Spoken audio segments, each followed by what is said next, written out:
Bismillah, Assalamualaikum warahmatullahi wabarakatuh.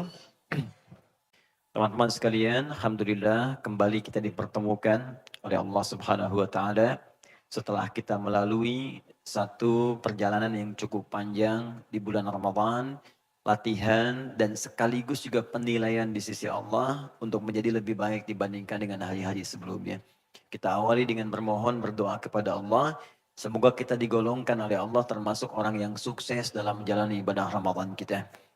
Ya, dan tentunya saya ingin sedikit memberikan isyarat dalam Al-Quran siapa saja orang yang disebut sukses itu. Sampai saking suksesnya dia diminta oleh Allah untuk bertakbir. Takbir, takbir, takbir, takbir. Turun ayat di Quran surah kedua Al-Baqarah ayat 185. Ya, paling kiri agak sedikit ke bawah di ujung ayatnya langsung. Quran surah kedua ayat 185. Ini penting ya, saya mau katakan begini, jangan-jangan setelah sebulan kita menyelesaikan Ramadan, sekarang kan sudah selesai Syawalnya, ya sudah sebulan lewat dari Ramadan. Kita harus melihat apakah Ramadan kita berhasil atau tidak. Kalau berhasil, pertahankan. Kalau ukuran ini belum ada, maka jangan disesali, tapi buktikan bahwa kita bisa masuk ke dalam hukumnya. Apa kata Allah? Lihat ujung ayatnya. Setelah Allah katakan syahr Ramadan alladzi unzila fihi al-Quran dan seterusnya, perhatikan ujungnya. Walitukabbirullaha ala ma hadakum wa la'allakum tashkurun. Setelah kalian berlatih puasa, Allah, setelah kita jalani ibadah itu, kata Allah, maka di penghujung akhir Ramadan akan masuklah kepada hari baru di awal bulan Syawal itu yang kita kenal dengan Idul Fitri, kata Allah ada ibadah pertama yang kita sampaikan. Perbanyak takbir. Takbir, takbir, takbir, takbir. Allahu Akbar, Allahu Akbar, Allahu Akbar. Karena itu orang selesai Ramadan begitu masuk maghrib dia takbir. Allahu Akbar, Allahu Akbar, Allahu Akbar. Sampai Isya ada takbir keliling. Bahkan kaset ikutan takbir itu kan. Orang jalan kasetnya takbir ya. Baik, yang masuk surga Sony-nya gitu. Nah, kemudian takbir, takbir, takbir, takbir. Sampai besoknya, sampai Idul Fitrinya. Nah, persoalannya adalah takbir ini kan ada gambaran dari satu kemenangan. Gambaran dari satu kesuksesan. Ya, menang, sukses, bahagia. Jadi kalau orang mendapatkan kemenangan, dapat kesuksesan, dapat kebahagiaan. Itu umumnya dalam Al-Quran dan hadis, ungkapan tiga hal ini diungkapkan dengan takbir. Jadi kalau Anda berharap dapat sukses dalam pekerjaan, Anda perbanyak takbir, takbir, takbir. Pengen bahagia, pengen menang, perbanyak takbir. Karena itu perhatikan, masih ingat ibadah apa yang kita lakukan setiap hari yang nggak boleh ditinggalkan? Salat. Ingat ya? Salat. Perhatikan baik-baik. Bukankah saat awal salat kita bertakbir? Bukankah panggilan salat dibuka dengan takbir? Azan. Allahu Akbar, Allahu Akbar. Nah sekarang saya berikan rahasia penting. Perhatikan baik-baik. Dalam bahasa Arab, kemenangan, kesuksesan, kebahagiaan, itu katanya cuma satu. Namanya falah. Falahun. Hayya 'alas shalah, ayo salat. Kenapa saya salat? Hayya 'alal falah. Kata Allah, saya perintahkan kamu salat bukan supaya kamu capek. Yang dituntut bukan sujud rukunya. Semua nggak sujud, nggak ruku, tetap tidak akan menurunkan status Allah sebagai Tuhan. Allah nggak butuh. Tapi kenapa kita salat? Kata Allah, saya ingin berikan kemenangan kepadamu. Saya ingin kamu sukses. Saya ingin kamu bahagia. Makanya setiap kita sholat, itu semua kalimatnya doa. Doa minta tenang, doa minta sukses, doa minta bahagia. Coba ketika teman-teman duduk di antara dua sujud. 8 permintaan. Rabbil firli war, hamni wajburni war, fa'ni war, zukni, dan seterusnya. Bukankah di situ ada minta rizki, minta sukses, minta tenang, minta rahmat, minta ampunan, ini semuanya. Makanya ketika dipanggil sholat, hayya 'alal falah, ini yang ingin diberikan. Tapi yang mau saya sampaikan adalah ada satu ibadah berlangsung selama sebulan yang kata Allah saking suksesnya orang ini Maka diminta ungkapkan kebahagiaan itu dengan mengatakan takbir. Allahu Akbar, Allahu Akbar, Allahu Akbar. Hanya persoalannya, siapa orang sukses ini? Ternyata ada dua sifat. Ada dua sifat, ada dua ciri. Teruskan ayatnya. Ala ma hadakum. Saya cepat. Pertama, golongan yang berhak bertakbir. Dan takbirnya benar dalam pandangan Allah. Jadi nanti ada orang yang ketika Idul Fitri, itu sekedar takbir. Tapi tidak punya dua sifat ini. Bahkan ulama membuat ungkapannya sangat indah. Kata ulama, laisal idu liman labisal jadid. Id itu bagi orang takbir bukan sekedar takbir yang cuma bawa pakaian baru. Walakinnal ida liman taqwahu yazid. Tapi id itu akan ditampilkan dalam ciri-ciri berikut dalam Al-Quran yang takwanya itu bertambah. Ciri pertamanya, ala ma hadakum. Ala ma hadakum. Dia bertakbir karena dia telah berhasil menang, sukses, bahagia, mendapatkan hidayah Allah selama Ramadan. Hadakum. Dia dapat hidayah. Fokus ya, hati-hati. Fokus, hati-hati. Hadakum itu kata kerjanya. Pemberiannya disebut dengan hidayah. Bentuk tunggalnya. Bentuk tunggalnya. Mufrad dalam bahasa Arab. Singular dalam bahasa Inggris. Tunggal. Tapi jangan dicari istilah lain ya. Kadang-kadang suka ada banyak nyebutkan istilah tapi bukan pada tempatnya. Misalnya bentuk jomblonya. Bukan ya. Ini tunggal. Karena sekarang banyak orang menyebutkan istilah tapi bukan pada tempatnya. Misal syariat itu bagus. Tapi tidak semua orang bisa menyebutkan konteks tertentu dengan nama syariat. Hijab syar'i ada. Bank syariah ada. Koperasi syariah ada. Tapi misalnya futsal syariah itu tidak ada. Ya, kalau bagi pakai bismillah misalnya kan. Baik, dapat ngolongin alhamdulillah, ya. Kegolin astagfirullah. Baik. Dapat gol, sujud syukur, ya. Bunuh diri, sujud taubat misalnya kan. Itu tidak ada, ya. Jadi yang syariat tetap umum. Ini bentuk tunggal. Nah, teman-teman, kalau ini dijamakkan berubah menjadi hudan namanya. Apa namanya? Hudan. Hidayah itu tunggalnya, jamaknya disebut hudan. Fokus. Hidayah itu punya banyak makna. Satu, bisa berarti iman. Jadi ada orang yang selama Ramadan itu mendapatkan hidayah Allah sehingga dia belajar dan memutuskan untuk beriman. Masuk Islam. Saya sangat bahagia ketika ada teman-teman yang bersyahadat. Kemarin, alhamdulillah ada 2 orang, satu dari Austria, yang satu lagi dari Indonesia bersyahadat. Sebelumnya sahabat kita ya, ada Mas Dedi juga bersyahadat.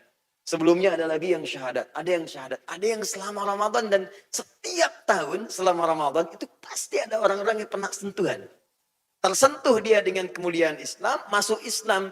Saat itulah kemudian ketika masuk Islam kata Allah takbirlah engkau, takbir.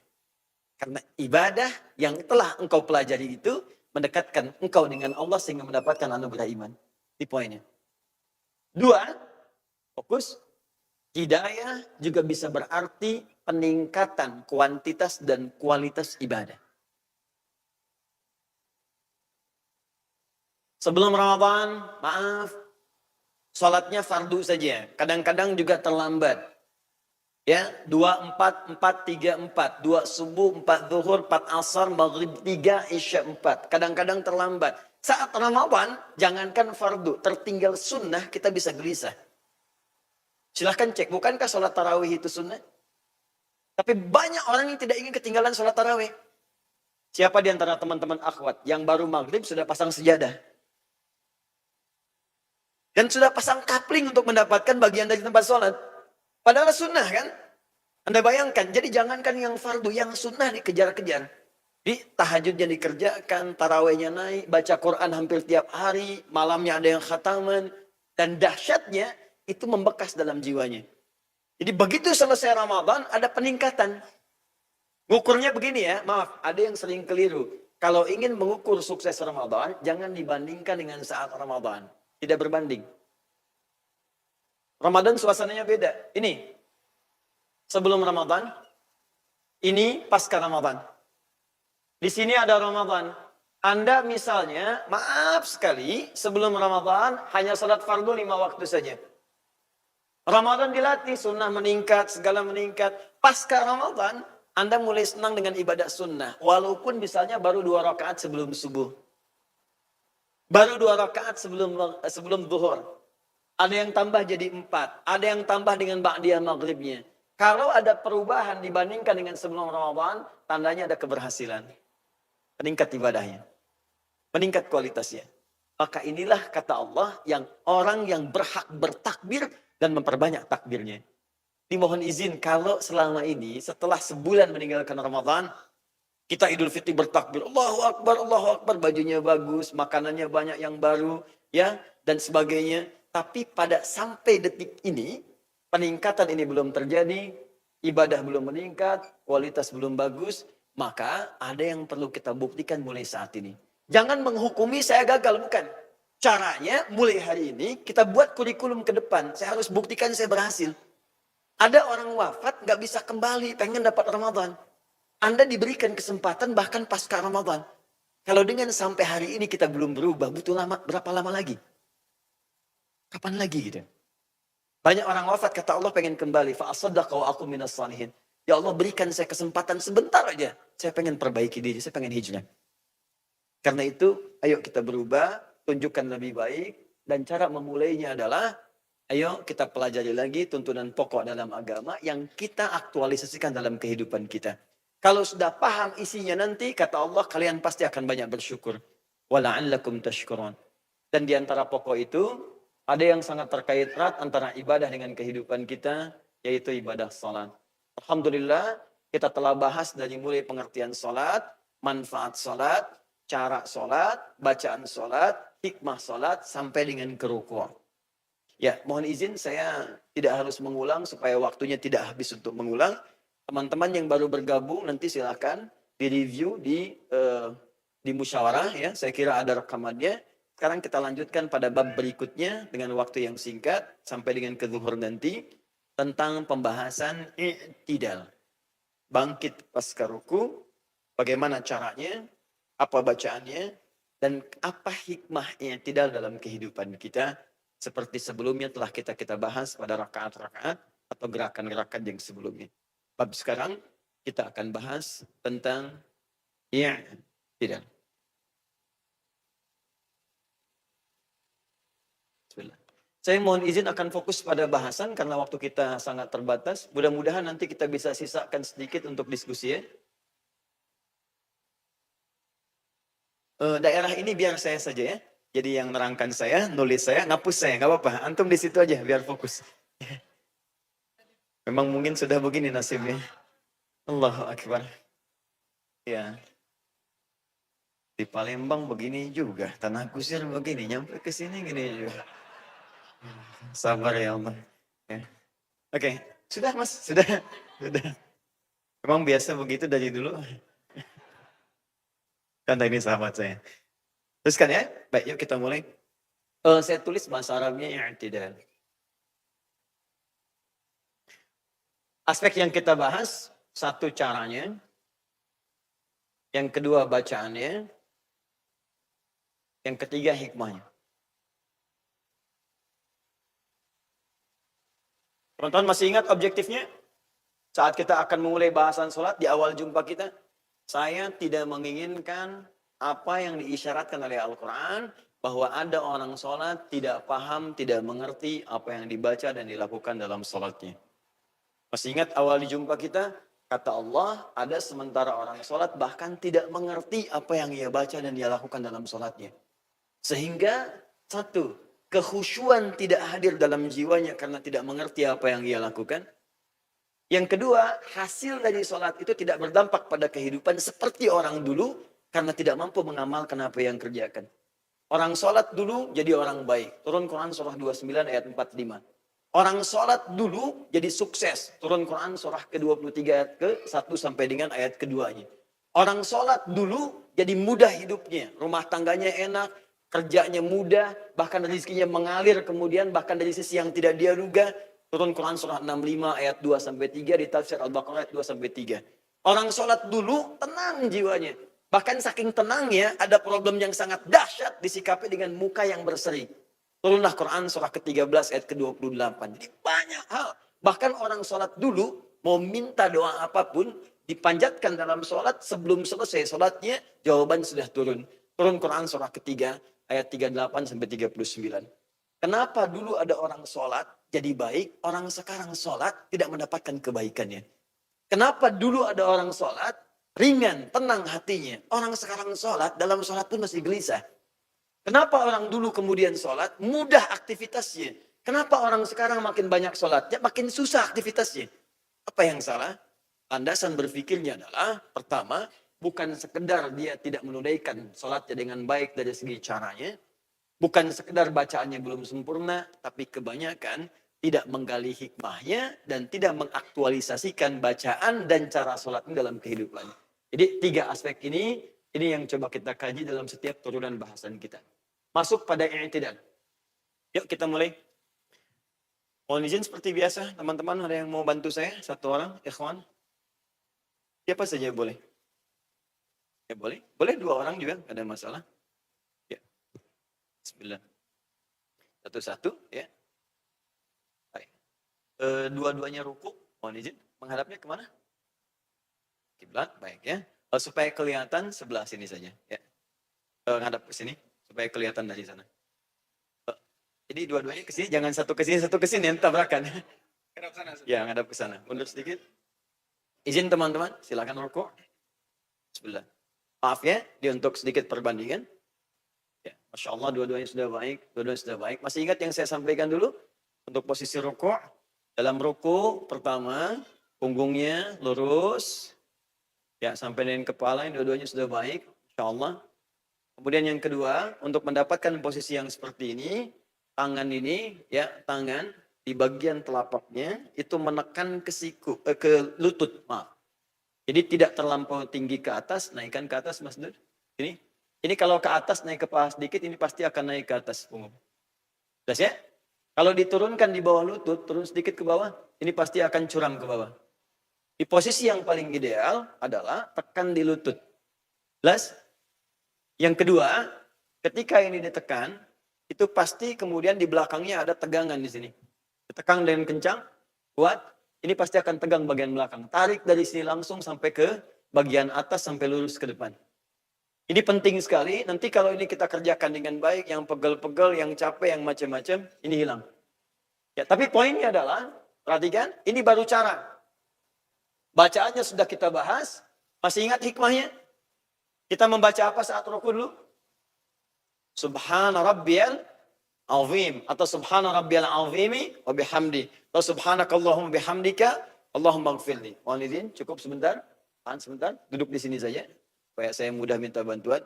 Sebentar, fokus. Subhana rabbiyal azim. Saya pernah katakan, dulu orang Romawi atau orang Persia punya kebiasaan kalau ingin dihormati itu pasti menggungkukan badannya. Ya, tangannya dilipat 2 begini, kemudian ruku. Dalam bahasa Arab ruku seperti ini. Ruku. Ada yang langsung sujud kemudian mundur. Ya, dihormati dengan sifat ruku. Yang kadang menghadirkan pengkultusan atau lebih dekat kepada penyembahan. Maka dalam sholat muncullah kemudian kita perintah dari Allah supaya semua ruku dan sujud jangan dihadapkan pada makhluk. Hormat boleh tapi jangan berlebihan. Karena semua yang harus dihormati berlebihan untuk disembah hanya Allah. Maka turunlah kemudian syariat ruku. Dalam ruku ini kemudian diminta kita dengan posisi tadi. Ada aspek kesehatannya, ada aspek penghambaannya. Tapi masih ingat rahasia yang pernah saya sampaikan di pertemuan lalu? Jika seseorang hanya menghamba kepada Allah saja, ini hikmahnya. Jika seseorang hanya menghamba kepada Allah saja, dan tidak pernah menghambakan diri kepada makhluk, semuanya sama dalam pergaulan, menghormati sewajarnya, dan hanya menghamba kepada Allah, lalu dia katakan, Subhana Rabbiyal Azim. Semua yang dahsyat, yang agung, yang azim, hanya Allah saja. Jangan pernah pertuhankan pekerjaan. Jangan pernah pertuhankan rating. Jangan pernah pertuhankan manusia. Pertuhankan Allah. Ketika Anda tawakal kepada Allah, maka Anda akan diangkat oleh Allah dan diberikan apapun yang Anda butuhkan. Itulah sebabnya ketika seseorang ruku dengan benar, maka diangkatlah posisinya oleh Allah dalam kehidupannya. Bangunlah dia. bangunlah dia, bangkitlah dia. Begitu Anda ruku, dibangkitkan oleh Allah Subhanahu wa taala untuk memohon kepada Allah apapun yang Dia inginkan dalam kehidupan ini. Paham? Jelas sampai sini? Baik. Sebentar. Masih ingat kalimat saya yang pernah saya sampaikan dulu? Kalau ada segala hal yang tidak sesuai dengan sifat dan keagungan Allah, kita katakan apa? Atau saya ganti. Kalau Anda melihat yang indah-indah, yang bagus-bagus, pemandangan bagus, naik ke puncak, apa katanya? Masya Allah. Jadi asalnya bukan subhanallah ya. Asalnya Masya Allah.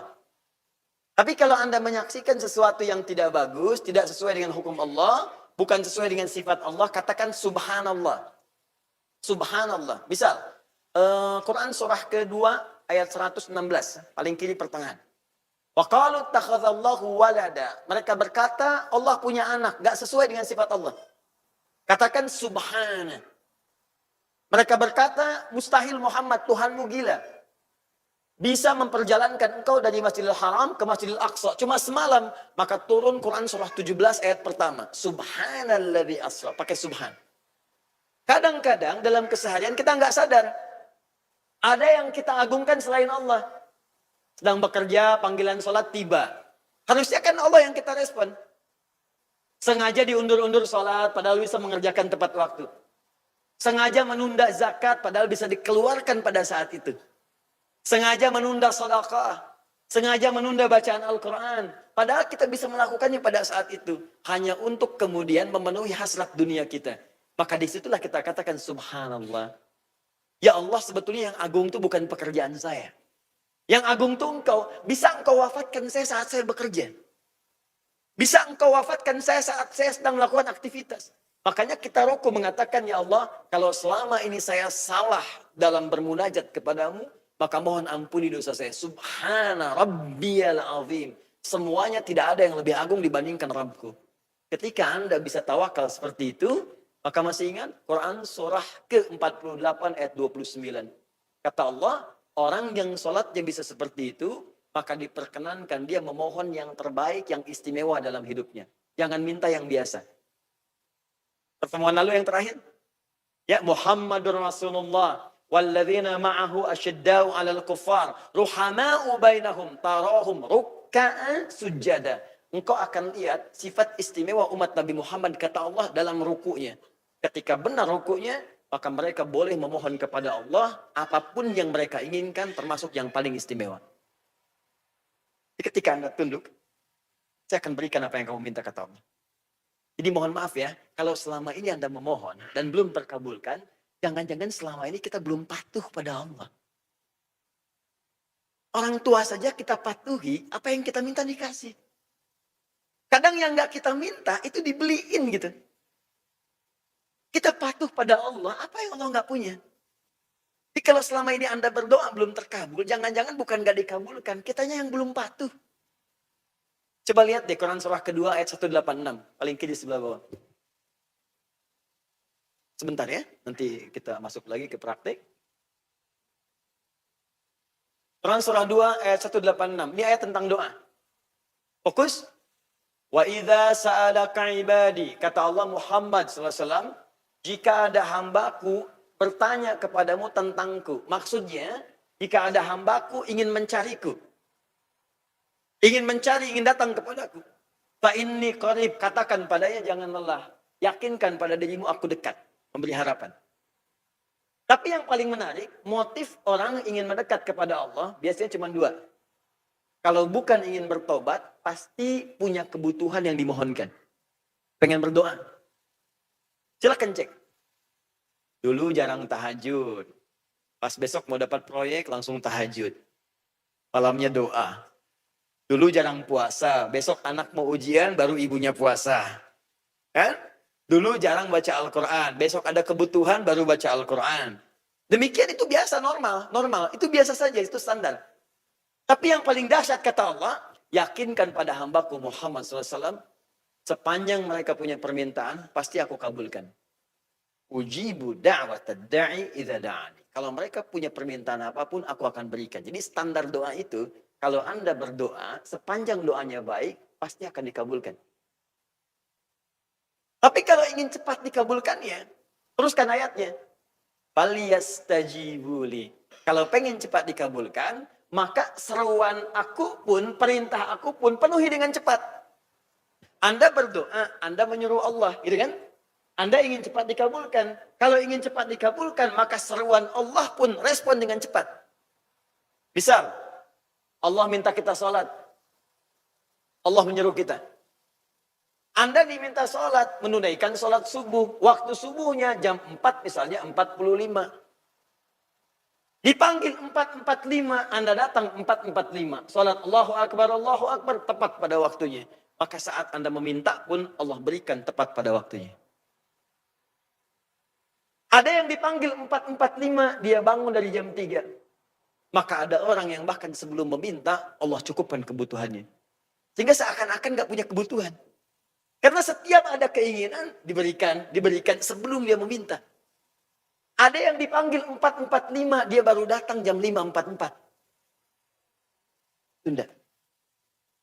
Maka adil kalau Allah pun mengabulkan, lambat dari apa yang dia minta. Di sistem kepatuhan, itu bangunan keadilan yang Allah terapkan. Kamu minta sekian, cepat merespon, aku berikan. Apa kaitannya dengan ini? Saya ingin katakan, ada orang-orang yang saat meminta, dia bukan meminta biasa. Bahkan yang paling istimewa pun Allah akan berikan. Siapa orang ini? Orang yang selalu patuh pada Allah. Dalam rukunya dia bagus, dia tawakal kepada Allah. Begitu selesai ruku, langsung dibangkitkan oleh Allah. Begitu dibangunkan, dia langsung memuji Allah. Seketika keluarlah kalimat dalam bangunnya itu. Ya Allah, Engkau pemilik seluruh langit dan bumi. Maka anugerahkan kepadaku semua nikmat itu. Kata Allah, kau mau minta apa? Sepenuh langit dan bumi pun kau minta, aku akan berikan. Apakah amalan itu? Itulah yang tidak. Satu orang sih. Sebentar. Yuk, lihat ya. Fokus.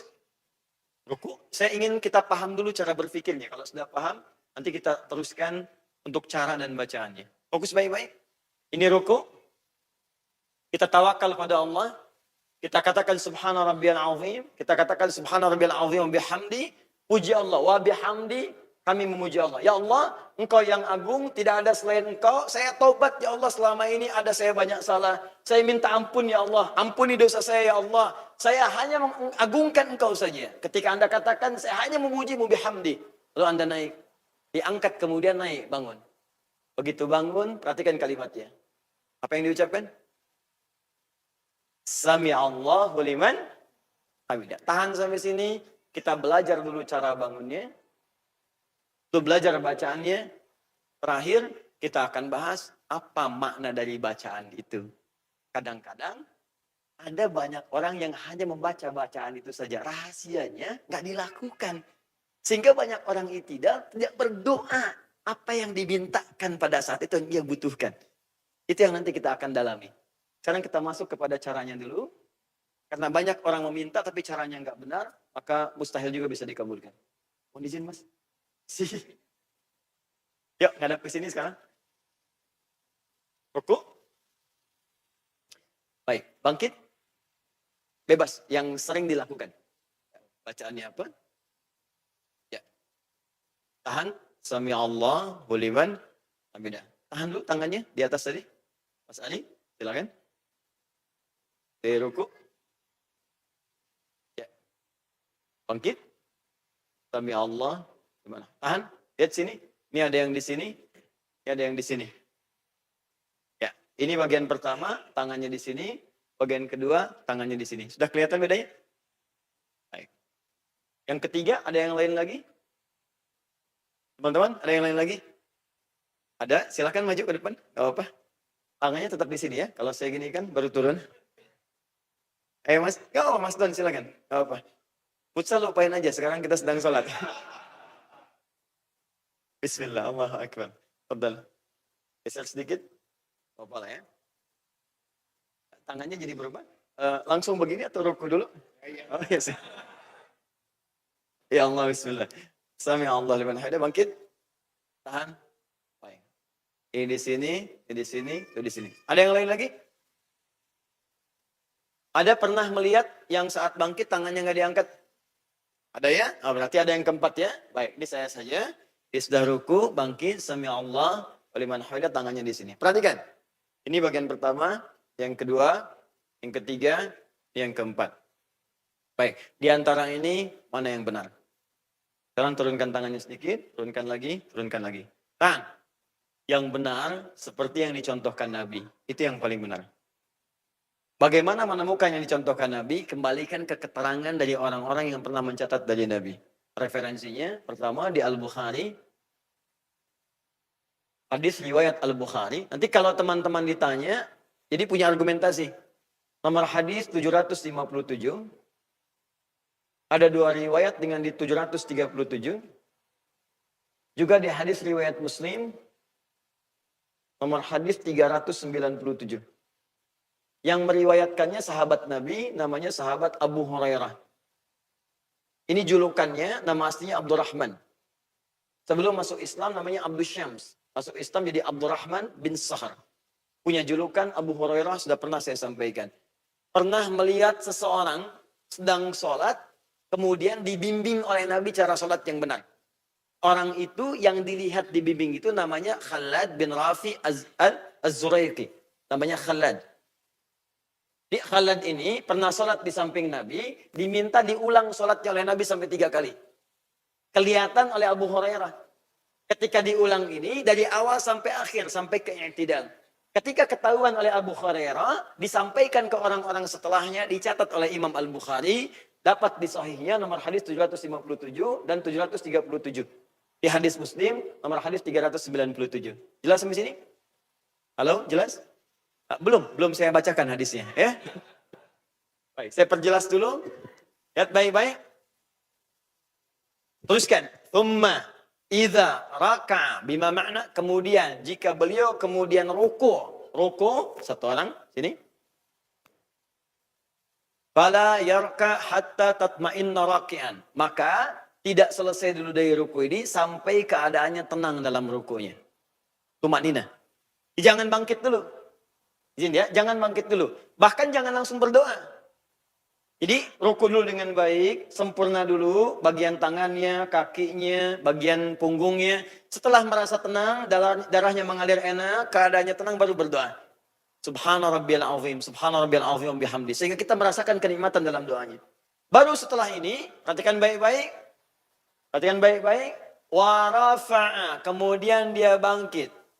Awas hati-hati, hatta yastawiya qa'idan, di riwayat yang nomor hadis 737, hatta ta'tadila qa'iman. Kemudian ia bangkit berdiri sampai badannya tegak sempurna. Saya ulang. Kemudian ia bangkit berdiri sampai badannya tegak sempurna. Jadi yang pertama kali disebutkan dalam hadisnya, kalau seseorang ingin bangkit dari ruku, cara pertamanya bangun sampai badan tegak sempurna. Kalimat sempurnanya disebutkan pertama kali dengan qa'iman, artinya berdiri. Jadi kalau masih sanggup berdiri, usahakan berdiri. Penting ini saya sampaikan karena nanti ada di antara kita, mohon izin maaf sekali, mungkin punya persoalan dengan lutut, sujudnya itu susah. Sehingga kadang-kadang duduk di kursi, tapi masih mampu berdiri. Mohon izin ya, maaf. Misal, ini saya mau sholat nih, saya nggak bisa sujud dalam posisi yang sempurna karena ada masalah di kaki. Tapi berdiri masih bisa. Karena itu takbir berdiri. Ya. Ruku kemudian bisa. I'tidal bisa berdiri. Tapi sujud nggak bisa, makanya duduk. Nah, kalau sepanjang i'tidal masih berdiri, masih bisa, maka jangan paksakan itu dalam posisi duduk. Ya. Paksa berdiri. Jangan sampai kemudian rukunya duduk begini. Terus i'tidalnya duduk lagi. Sujudnya duduk. Sepanjang bisa berdiri, maka sunnahnya berdiri. Orang yang mampu berdiri dalam sholat fardu dan dia memilih untuk duduk, maka dia mendapatkan setengah dari bagian sholatnya. Dari pahala sholatnya, cuma setengah. Ingat ya, setengah. Itu pun dengan catatan ada kesulitan dalam dia kemudian dalam berdirinya, tapi masih mampu berdiri. Ya sepanjang misalnya, mohon maaf, sholat isya bisa berdiri, cuman karena bacaan panjang dia memilih duduk misalnya. Ya maka dapat setengah pahalanya. Kalau sengaja memilih duduk padahal mampu berdiri, maka sholatnya dianggap tidak sah. Dalam sholat fardu. Ya, dalam sholat fardu. Dalam sholat sunnah, boleh. Anda bisa berdiri, tapi pengen duduk, itu boleh. Pahalanya setengah. Paham ya? Tapi kalau sama sekali nggak bisa berdiri, kemudian Anda duduk, pahalanya sama senilai dengan orang berdiri. Tanpa dikurangi sedikit pun. Paham sampai sini? Jadi yang pertama, alhamdulillah. I'tidal dilakukan dalam keadaan apa? Berdiri. Hatta tastawiya qa'iman, sampai kamu tegak berdiri sempurna. Perhatikan, masih ingat bahasan kita di awal sholat? Tidak pernah disebutkan kata qa'im, aqimu, yuqimun, kecuali berdiri sempurna. Bagaimana cara berdiri sempurna? Menghadap ke depan, badan tegak, lebar kaki selebar dengan bahu. Jelas? Badan tegak, kaki selebar dengan bahu, tidak terlampau lebar begini, tidak terlampau rapat begini, selebar dengan bahu sehingga ada keseimbangan. Belum selesai. Fokus, baik-baik, lihat. Mas, yang kedua, berdiri lagi. Lihat sini. Sekarang ngadap ke saya ke sini. Berdiri sempurna. Nah, lihat ya. Ini nanti ada kuda-kuda, ada berdiri bagian dalam sholat. Kita akan lihat ya. Ada kuda-kuda berdiri, ada bagian berdiri dalam sholat. Lihat sini. Untuk i'tidal, itu beda dengan berdiri biasa. Kata Nabi, setiap orang sholat dalam i'tidal, kembalikan hadisnya, tambah lagi. Al-Bukhari, nomor hadis 828. 828. Hatta ya'uda kullu faqarin makanah. Berdirilah dia tegak, tadi sudah. Dan pastikan sebelum dia baca doa dan menggerakkan yang lain, pastikan dalam berdirinya semua tulang-tulang rusuknya, bagian-bagian punggungnya telah menempati tempatnya semula. Sampai kembali tulang-tulang rusuknya kembali ke tempat semulanya. Artinya sampai tegak sempurna, sampai merasa nyaman. Awas, hati-hati. Jadi jangan sampai begini. Maaf ya, maaf. Baru bangkit, sami Allah liman hamidah. Baru di sini udah sujud. Dan ini belum baca doa, ingat, belum baca doa. Hadis pertama mengatakan tegak dulu sempurna. Supaya yang tadi saat ruku, di sini kan ada pergerakan. Ada darah yang beredar, ini belum sempurna. Berpindah dulu gerakannya. Oh, hati-hati. Sempurnakan dulu sampai kembali lagi, rusuk kembali lagi sempurna, darah mengalir lagi. Kalau ini belum sempurna langsung sujud, maka ke dalam kesehatan pun akan berpengaruh. Bukan sehat, tapi bisa sakit. Kata Nabi, sempurnakan. Tegak dulu, sempurna dulu, sampai merasakan kemudian seimbang. Hatta ta'tadila. Kalimat ta'tadila inilah yang disebut dengan i'tidal. Kalimat i'tidal muncul dari bahasa Nabi di Al-Bukhari nomor hadis 828 ya, dan nomor hadis 737. Kata Nabi, hatta ta'tadila qa'iman. Sampai kamu i'tidal, sampai sempurna berdirinya, tulang-tulang rusuk kembali seperti semula. Jelas sampai sini? Tahan. Teruskan, tangan. Masdud. Wa rafa'a yadaihi hadwa mankibaihi. Kemudian mengangkat telapak tangannya sejajar dengan satu bahunya. Cara pertama. Ya, ini masih di Al-Bukhari nomor hadis 757. Tadi yang sejajar dengan bahu ada dua. Satu Mas Ali, kedua kemudian Mas Doni. Mas Ali, ulangi lagi. Sami Allah. Tangan ini sejajar dengan bahu. Lihat sini. Ini cara pertama. Ya, bisa agak ke belakang boleh. Yang penting sejajar dengan bahu, bisa di sini. Fokus baik-baik, lihat. Jemari tangan tidak terlampau rapat begini. Tidak terlampau lebar begini. Sewajarnya saja begini. Jelas ya? Fokus, lihat baik-baik. Angkat tangannya sampai sejajar dengan bahu. Ini cara yang pertama. Jadi di sini. Jadi sama dengan Mas Doni. Jadi saya tidak perlu ulangi. Sama di sini. Sejajar dengan bahu. Yang kedua, An-Nasai nomor hadis 1101. Perhatikan baik-baik. Sejajar dengan kedua telinganya. Udhunai hadwa udhunaihi. Mas Dud tadi yang lakukan, Mas Dude. Sejajar dengan daun telinganya. Ya, boleh ini yang jempol. Untuk akhwat misalnya, ini menyentuh daun telinga yang paling bawah di sini. Boleh. Tapi begini, mohon izin, mohon maaf. Ada yang menyimpulkan, Ustaz, untuk akhwat, untuk perempuan, itu yang ini saja yang betul ya. Tidak. Dua-duanya boleh. Boleh di sini, boleh di sini. Cuma dulu, kenapa perempuan dianjurkan yang di sini? Karena dulu hijabnya tidak seperti sekarang. Dulu nggak ada mukena, kadang-kadang ada yang terbatas. Kalau kemudian ditarik sampai di sini, itu terbuka sebagiannya. Karena terbatasnya kain pada saat itu. Makanya dimintakan ke dalam begini, supaya ini tetap mengalir sebelum turunnya ayat hijab. Setelah turunnya ayat hijab, kemudian memanjang, sampai ada yang jilbabnya memanjang, sampai yang ke batas mata kaki. Modelnya kan banyak-banyak. Ada yang seperti abaya dan seterusnya. Ada yang sekarang pakai mukena, maka tidak ada masalah. Mau di sini silakan, mau di sini silakan. Tidak ada persoalan. Jelas ya? Jadi di sini boleh sejajar dengan bahu, boleh sejajar dengan daun telinga, bahkan sampai yang jempol menempel ke daun telinga itu boleh. Yang ketiga, hadis riwayat Ibnu Umar radhiyallahu taala anhuma, boleh bangkit i'tidal tanpa mengangkat tangan. Biasanya ini diterapkan di negeri Maliki. Sekarang Libya, Tunisia, Maroko, Aljazair, itu ketika bangkit kemudian dari rukuknya, sami Allah liman hamidah, tangannya tidak mengangkat. Bahkan dalam takbir pertama itu tangan tidak diangkat dan tidak bersedekap, tangannya begini. Jadi begitu sholat, Allahu Akbar, gini, di Maliki begini.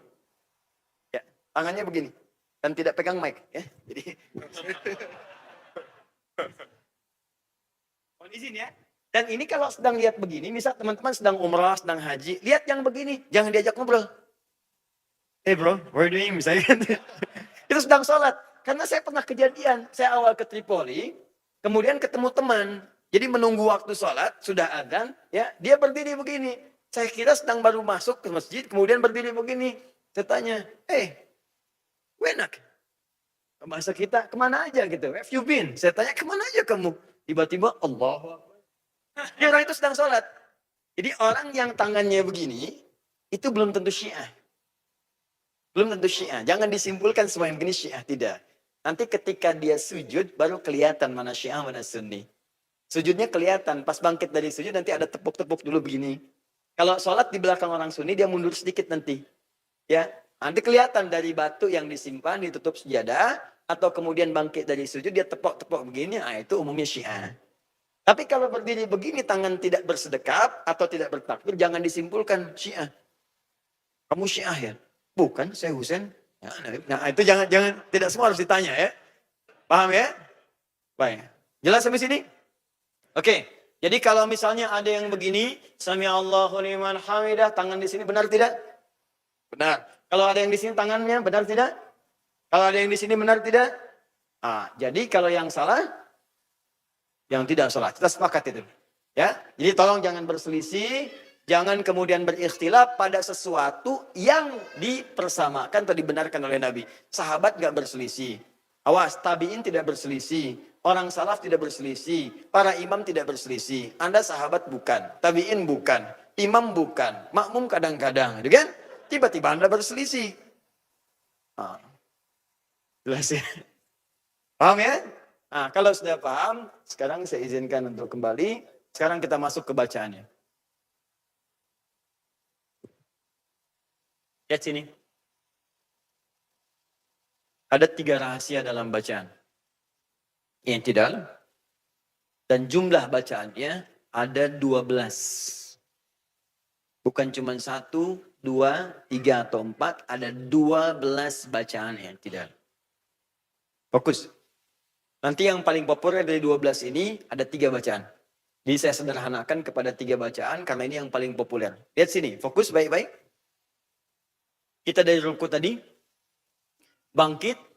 Misal saya ambil yang diangkat, Sami Allahu liman hamidah. Bersamaan dengan berdiri ya. Bersamaan dengan berdiri.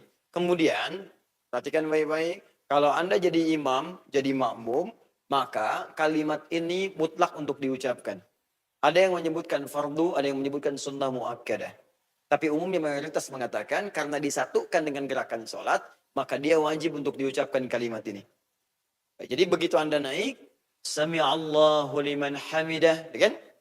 Baik sholat sendirian atau jadi imam.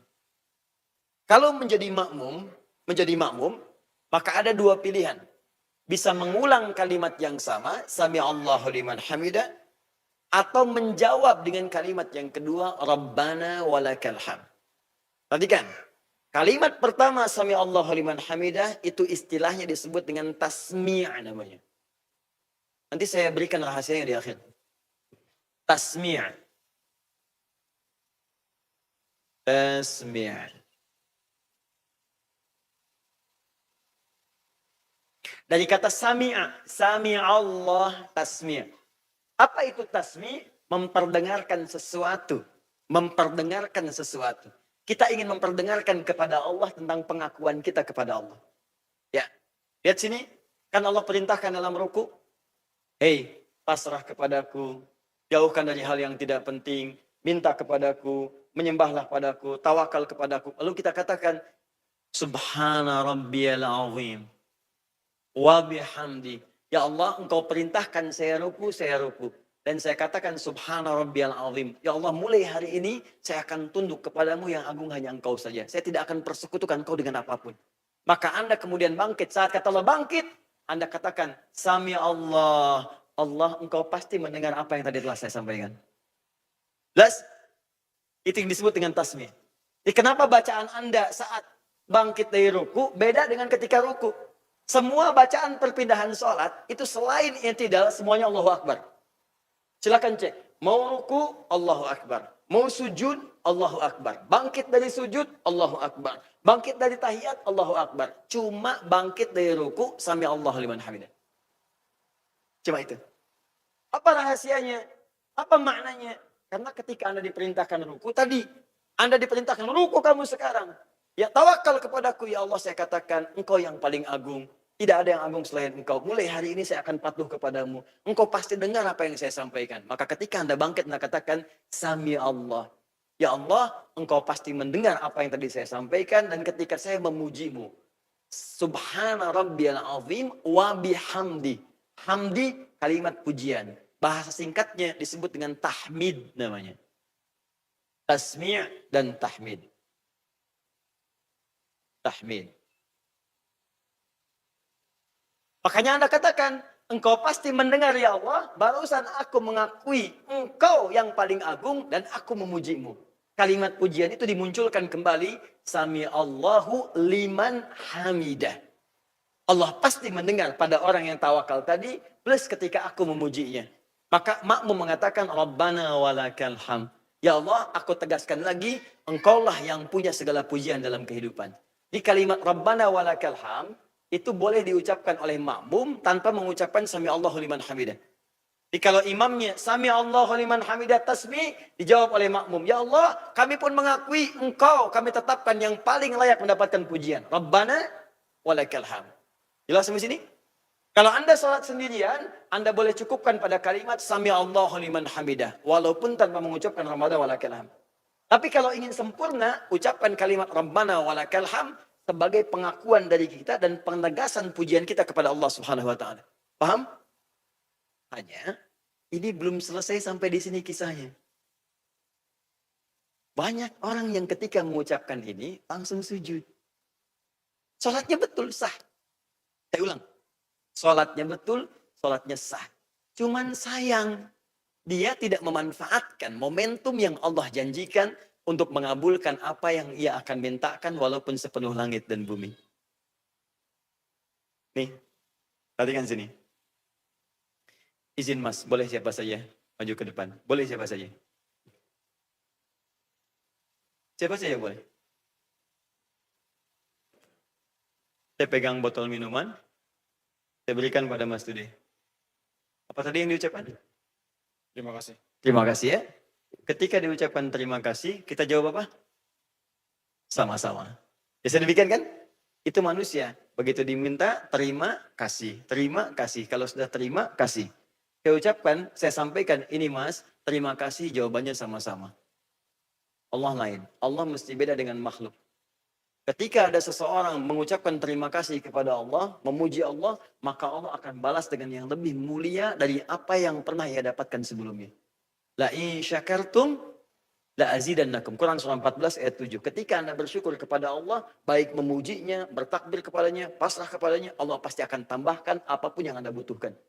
Jadi ketika Anda ruku dan Anda memasrahkan semua kepada Allah dan mengatakan saya puji Engkau ya Allah, begitu memuji, tanda syukur kita, kalimat syukur pertama yang mengalir di lisan bukan ke alhamdulillah. Alhamdulillah ya Allah, engkau berikan saya anugerah keturunan. Alhamdulillah ya Allah, engkau lancarkan pekerjaan saya. Alhamdulillah kalimat syukur. Begitu Anda mengatakan subhana rabbiyal azim wa bihamdi. Sami Allahu liman hamidah. Alhamdulillah. Rabbana walakal hamd.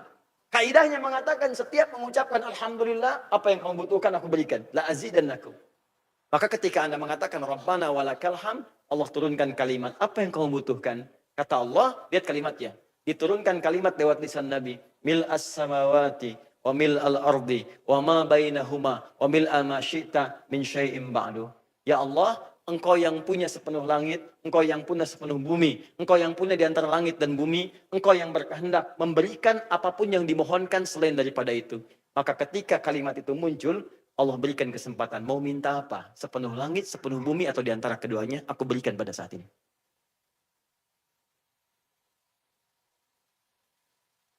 Makanya, banyak orang dulu meminta saat berdiri. Mas. Mohon maaf ya. Banyak orang dulu meminta saat berdiri. Kenal Nabi Zakaria? Alhamdulillah. Saya barusan dari tanah kusir, ada yang kenal Nabi Adam, kenal Nabi Musa, ya. Masih agak lumayan lah. Dulu saya di Sukabumi, hubud dunia. Sukabumi itu hubud dunia, suka hubun bumi dunia. Saya tanya, kenal Fir'aun? Kenal, ya luar biasa. Nabi Zakaria itu diuji, pernah saya sampaikan kisahnya dulu, diuji, sudah berumah tangga, kemudian belum ada keturunan, sudah fisiknya letih, rambutnya memutih, dan dapat ujian. Jadi jangan dikira jadi ahli surga itu aman dari ujian, tidak. Ahli surga yang jelas surganya diuji. Dan mereka sabar dengan ujian. Kita belum jelas surganya, nggak pengen diuji. Kita siapa? Ahli surga pun belum aman dari ujian, apalagi kita yang belum jadi ahli surga. Dan ternyata ujian itu adalah sumber pahala. Dari pahala itu bekal untuk ke surga. Diuji selama berumah tangga, belum ada keturunan. Dan istrinya, mohon maaf teman-teman akhwat, divonis secara medis itu monofos dan mandul. Jadi mustahil punya keturunan. Apa yang beliau kerjakan? Sholat. Dan yang paling dahsyat, dalam berdirinya, berdiri memohon kepada Allah. Qala rabbi habli min ladunka dzurriyyatan thayyibah innaka sami' ad-du'a. Ya Allah, mereka mengatakan aku mustahil punya keturunan di keadaan begini. Ketika manusia mengatakan mustahil, aku mohon kepadamu saja yang tidak punya batas dalam pengabulan. Engkau pasti mendengar apa yang aku mohonkan. Apa jawabannya? Tiba-tiba dikabulkan seketika. Fanadatul malaika wa huwa qa'imun yusalli fil mihrab. Annallahu yubashshiruka bi yahya. Tiba-tiba turun malaikat mengatakan sedangkan beliau masih berdiri dalam salatnya. Berdiri. Kata malaikat itu, Anda dapat kabar gembira dari Allah langsung akan punya anak, namanya langsung diberikan oleh Allah Yahya. Artinya hidup. Yang mustahil menurut manusia, lahir dari rahim seorang perempuan yang divonis monofos dan mandul. Bayi yang hidup, kata Allah, nggak ada yang mustahil bagiku. Jadi lahir dan hidup. Kapan itu terjadi? Dalam sholat. Di posisi apa? Berdiri. Bacaannya apa? Sami'ud doa. Ada di mana ayatnya? Quran surah ketiga, ayat 38 sampai 39. Paling kanan sebelah atas di Muslim.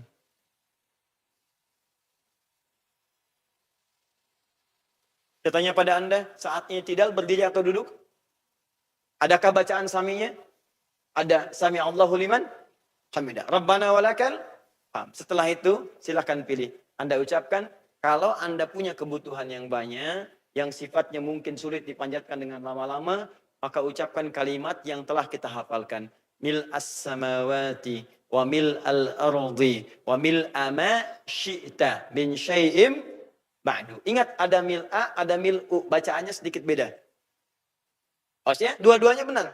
Riwayatnya ada mil'a, ada mil'u. Kalau pakai mil'u, ada tambahan sedikit. Mil'us samawati. Boleh diikuti? Mil'us samawat wa mil'ul ardi. Wa ma bainahuma. Wa mil'u ma syi'ta. Min syai'im ba'du. Artinya begini, ya Allah, aku sekarang punya kebutuhan. Punya keperluan. Banyak ya Allah. Dijawab oleh Allah, sebanyak apa? Sepenuh langit? Sepenuh bumi? Di antara langit dan bumi? Atau selain itu? Sepanjang kamu mohonkan padaku, aku akan kabulkan. Kalau pakai mil'a, dibuang sebagian. Mil'as samawati wa mil'al ardi wa mil'a ma syi'ta min syai'im ba'du. Ya Allah, engkau yang penuhi langit, engkau yang penuhi bumi. Engkau pula yang penuhi apa yang engkau kehendaki selain daripada itu. Aku nggak minta banyak ya Allah, sepenuh langit, sepenuh bumi. Aku nggak minta banyak ya Allah, aku hanya mohon ya Allah. berikan kelancaran pada pendidikan anakku. Aku hanya mohon ya Allah, jadikan anakku penghafal Quran yang bisa memberikan mahkota di kemudian hari. Aku hanya mohon ya Allah, lancarkan pekerjaan suamiku. Aku hanya mohon ya Allah, damaikan kehidupan di rumah tangga kami. Minta itu. Banyak orang ketika i'tidal itu tidak dimanfaatkan. Jadi begitu bangun, sami Allahu liman hamidah, seketika sujud saja. Salatnya sah, benar. Secara rukun bagus, secara fikih benar. Cuman Anda kehilangan momentum untuk bermohon kepada Allah yang mungkin cepat dikabulkan. Jelas? Baik. Jadi i'tidal secara bahasa bisa berarti berdiri yang sempurna dan seimbang. Jadi kalau sudah ruku, berdirilah sampai tegak seimbang. Jangan terlalu miring kanan, miring kiri, depan ataupun belakang. Yang kedua, bacaan dan gerakan i'tidal memberikan pesan kepada kita. Kalau orang-orang yang selalu tawakal kepada Allah, benar beraktivitasnya, tidak pernah menduakan Allah dengan hal lain dalam kehidupannya, maka derajatnya akan diangkat oleh Allah Subhanahu wa taala. Begitu diangkat sampai ke atas, diberikan oleh Allah peluang untuk menjawab semua keinginan yang ia mohonkan kalau itu benar bermaslahat bagi dirinya. Itulah cara, bacaan, dan hikmah i'tidal yang kita bahas sampai dengan pertemuan kali ini. Masih ingat kaidah tadi? Kalau ada yang benar-benar bersyukur kepada Allah, akan diapakan oleh Allah? Tambah lagi. Saya akan berikan rahasia kepada Anda. Ada orang yang sudah i'tidal diangkat oleh Allah, tiba-tiba orang itu melakukan satu amalan lagi yang ketika dikerjakan, maka saat itu pun kata Nabi, minta apa yang kamu mohonkan sebanyak-banyaknya karena seketika akan dikabulkan tanpa ada jeda. Apa amalan itu? Itu pertemuan berikutnya nanti. Oke, kita jeda dulu sebentar. Kita diskusi dulu ya, supaya kita bisa paham. Saya mohon ya, kalau ada yang kurang paham, kurang jelas, perjelas. Jangan meninggalkan tempat kita ini. Anda investasi waktu, tenaga, segalanya, ya. Ini tidak mudah. Jadi saya tidak menginginkan Anda keluar dari sini tidak paham. Semua harus mengerti, kita harus belajar bersama, dan mudah-mudahan dampaknya bisa kita rasakan dalam kehidupan. Ayo silahkan, pertama kalau ada kaitan dengan materi kita silahkan. Kalau tidak ada kaitan boleh nanti dengan topik yang lainnya. Saya mohon izin hanya mungkin 5-10 menit sebelum zuhur saya mohon pamit ya. Silahkan. Ustaz.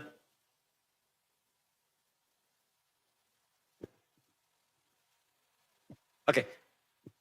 Saya tuliskan ya. Nanti tolong diingatkan Mas Dimas dan teman-teman. Tolong diingatkan pertemuan berikutnya. Sepekan sebelum saya datang. Tolong WA saya atau ingatkan Ustadz. Tolong bacaan i'tidal yang kemarin dituliskan. Nanti saya coba tuliskan. Bahkan 12 jenisnya nanti kita bagikan. Ya. Kalau perlu mungkin nanti pulang dari sini saya coba ketikkan dulu. Jadi nanti bisa saya WA-kan. Teman-teman nanti share ya kepada yang lain. Jadi jangan tunggu ke pertemuan berikutnya. Karena belum tentu hidup juga ya.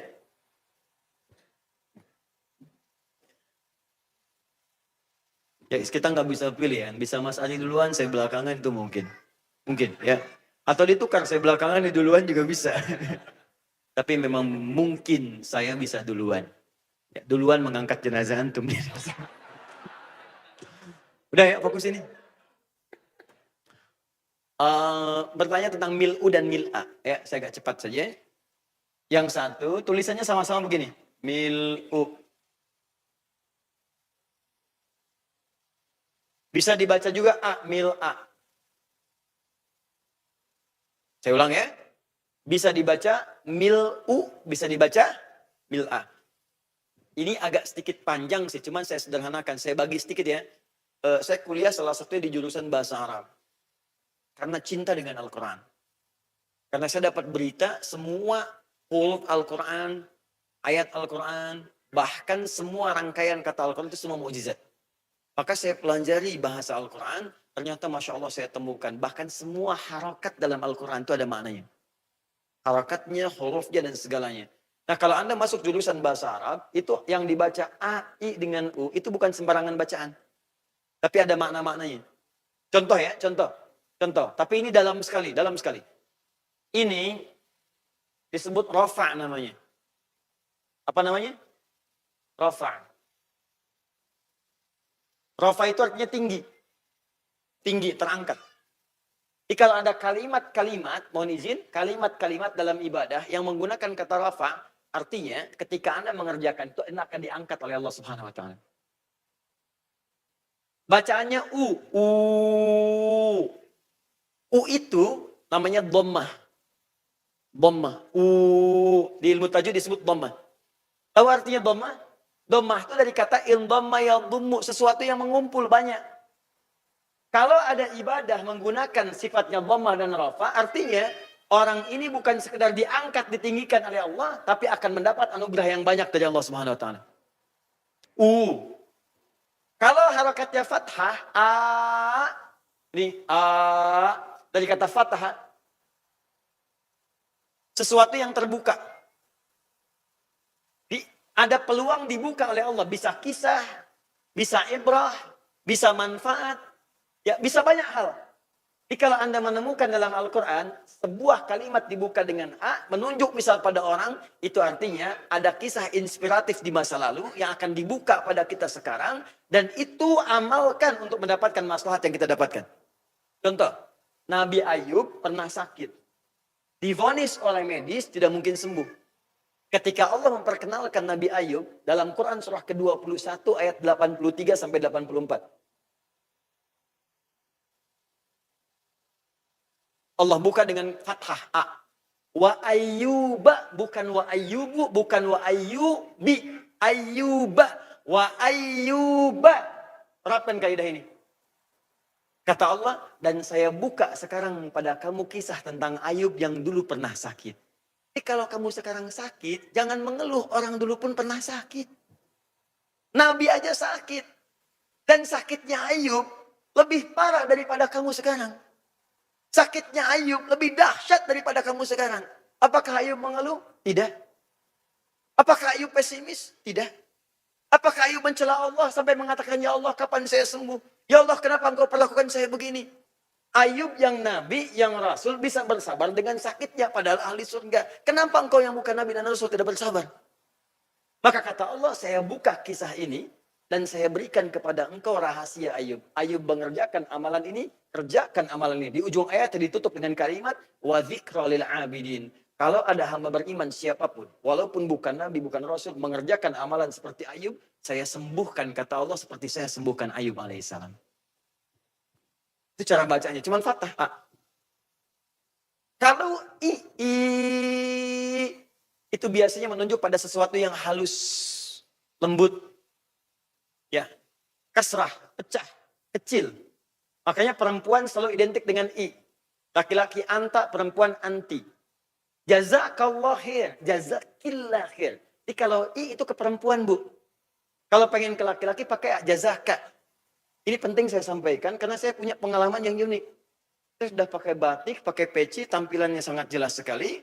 Begitu selesai taklim, Ustaz terima kasih, kajian menginspirasi. Jazakillah khair. Saya kira apa yang salah sih? Kalimat saya gerakan tidak melambai, biasa-biasa saja gitu kan. Ini pakai I. Nah, jadi izin, kalau I itu perempuan. Ya, I itu apa?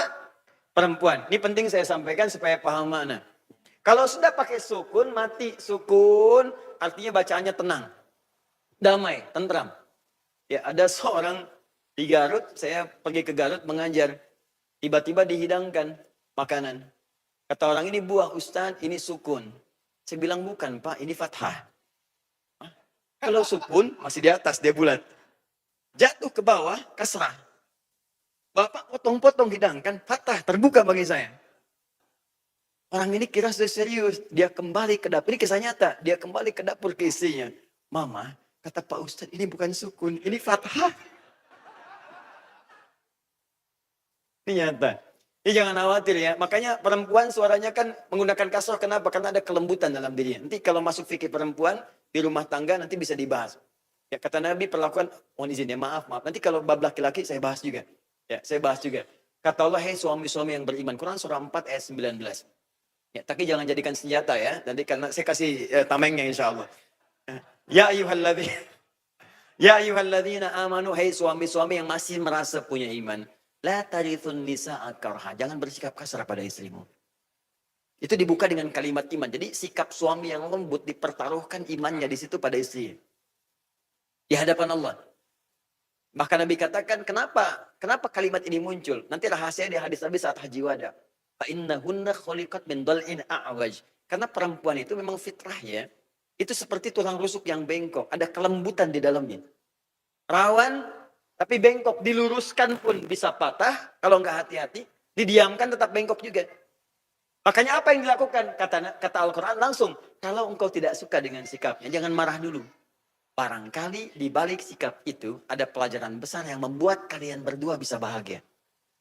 Biasanya kan ketenangan paling indah itu setelah ada perselisihan kan? Tenang, damai, nyaman. Jangan marah dulu. Tapi poinnya, itulah sebabnya yang menjadikan perempuan identik dengan kasrah. Lembut. Ya. Makanya suara di malam-malam kalau ada film-film kan yang lembut-lembut, yang suara kasrah, pasti perempuan kan?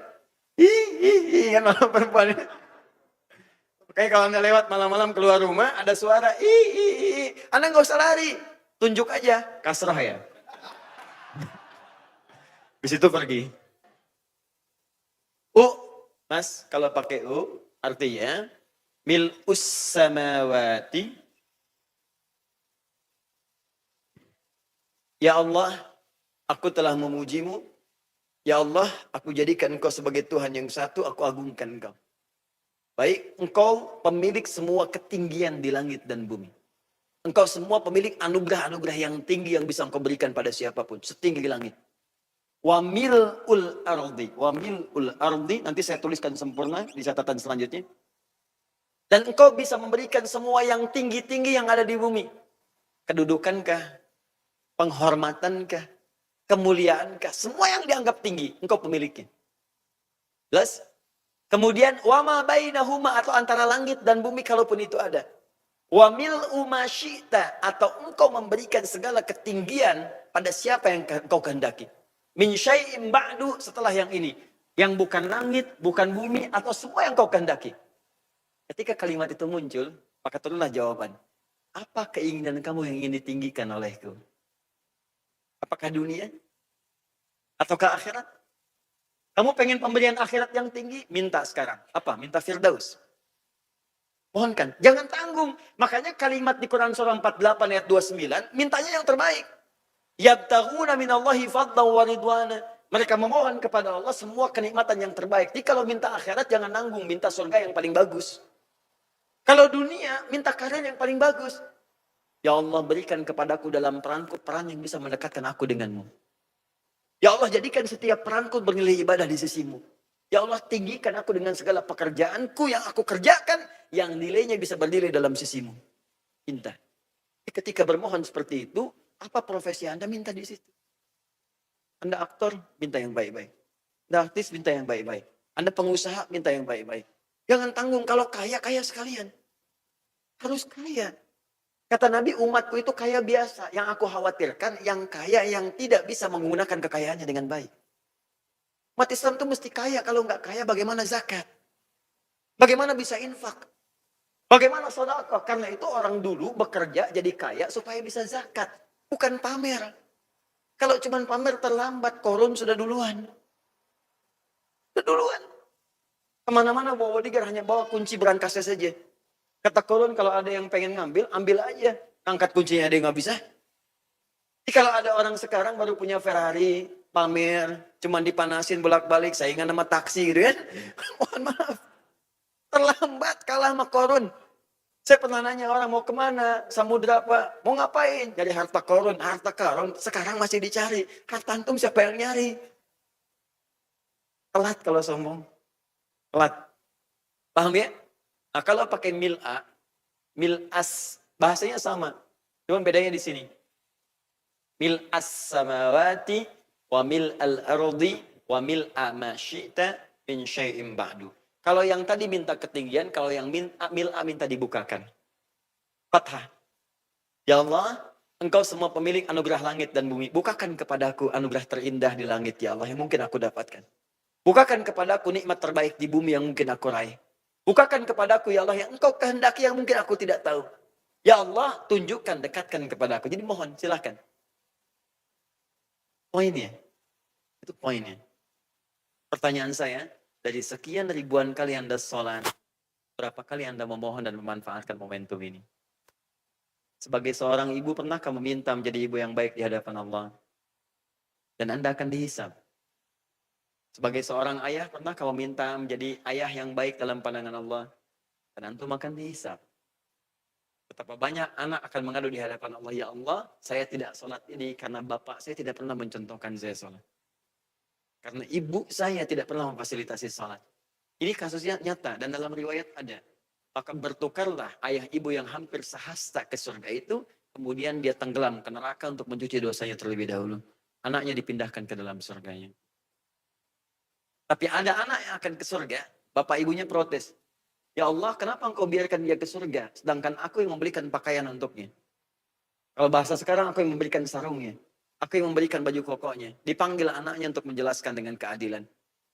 Ditanya, benarkah fulan seperti itu? Kata anaknya, benar ya Allah. Ayah memberikan aku sarung, ayah memberikan aku pakaian. Kalau bahasa kita sekarang, tapi ayah tidak pernah meniatkan itu semua untuk membuat saya bisa sholat.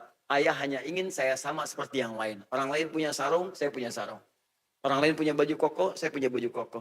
Maka ayahnya tetap bertahan di neraka, anaknya ke surga. Baru dibebaskan di hadis Al-Bukhari setelah mencuci semua dosa-dosanya, baru diangkat, dimasukkan ke dalam surga. Kurang lebih demikian. Maaf ya, rizki kita sudah teratur. Surga kita yang belum jelas. Dan semua apa yang kita nikmati di dunia ini satu saat pasti akan hilang seluruhnya.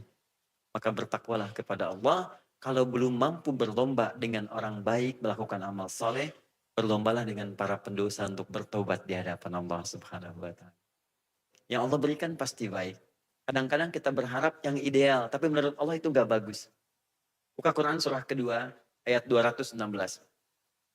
Paling kiri sebelah atas. Kutiba alaikumul qitalu wa huwa kurhul lakum. Kata Allah, kamu mesti rajin berperang. Bukan konteksnya perang jihad saja, bukan. Jihad terbesar melawan nafsu. Kadang-kadang sudah berkarir, sudah bekerja, ternyata proyek yang diidamkan tidak dapat. Harapan yang ingin diraih ternyata tidak terwujud. Kata Allah, hal pertama yang harus kami lakukan adalah perangi perasaan kamu. Jangan berpikir yang negatif dulu. Karena kamu belum tahu hikmahnya. Maka teruskan ayat, dilihat. Asa antakrahu syai'an fahuwa khairul lakum. Hei, boleh jadi kamu tidak menyukai sesuatu. Di balik itu ada yang indah yang telah aku siapkan untukmu. Kalau kamu dapatkan itu, ada yang tidak bagus. Wa asa antuhibbu syai'an wa huwa syarrul lakum. Boleh jadi kamu mengidamkan, mendambakan sesuatu. Cuma di balik itu, ada yang gak bagus untuk kamu. Kenapa begitu ya Allah? Wallahu ya'lamu wa antum la ta'lamun. Karena Allah tahu masa depan. Kamu tuh inginnya sekarang aja. Harap-harap dapat yang ini. Ternyata di depan ada yang gak bagus. Kalau kamu dapatkan yang ini, celaka kamu di depan. Saya menginginkan kau baik sekarang, besok, dan sampai berjumpa denganku nanti di akhirat. Karena itulah, pandai-pandai menyikapi kehidupan. Dunia itu sikapi sewajarnya saja, gak usah berlebihan. Gak usah berlebihan. Oh hilang juga. Saya bingung pada orang yang bersengketa ya. Ada orang sengketa tanah, sengketa rumah, sengketa mobil. Yang dipersengketakan itu nggak akan diambil juga. Kalau sudah meninggal, apa yang didapatkan? Dua-duanya meninggal juga. Rumah yang disengketakan nggak ada yang dimiliki. Mobil yang disengketakan nggak ada yang dimiliki.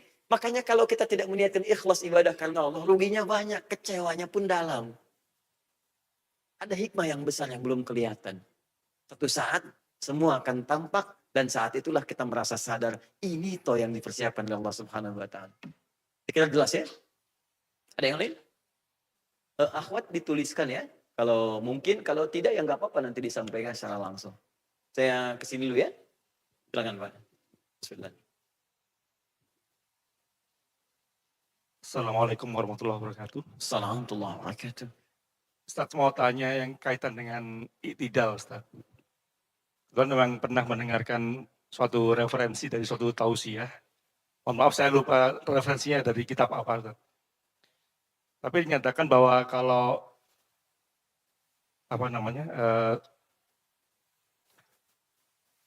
tata cara dalam sholat, sunnahnya kan rukun sholat kan ada niat, kemudian berdiri, tabatul ikram, kemudian Al-Fatihah dan seterusnya dengan posisi tangan bersedekap. Ya.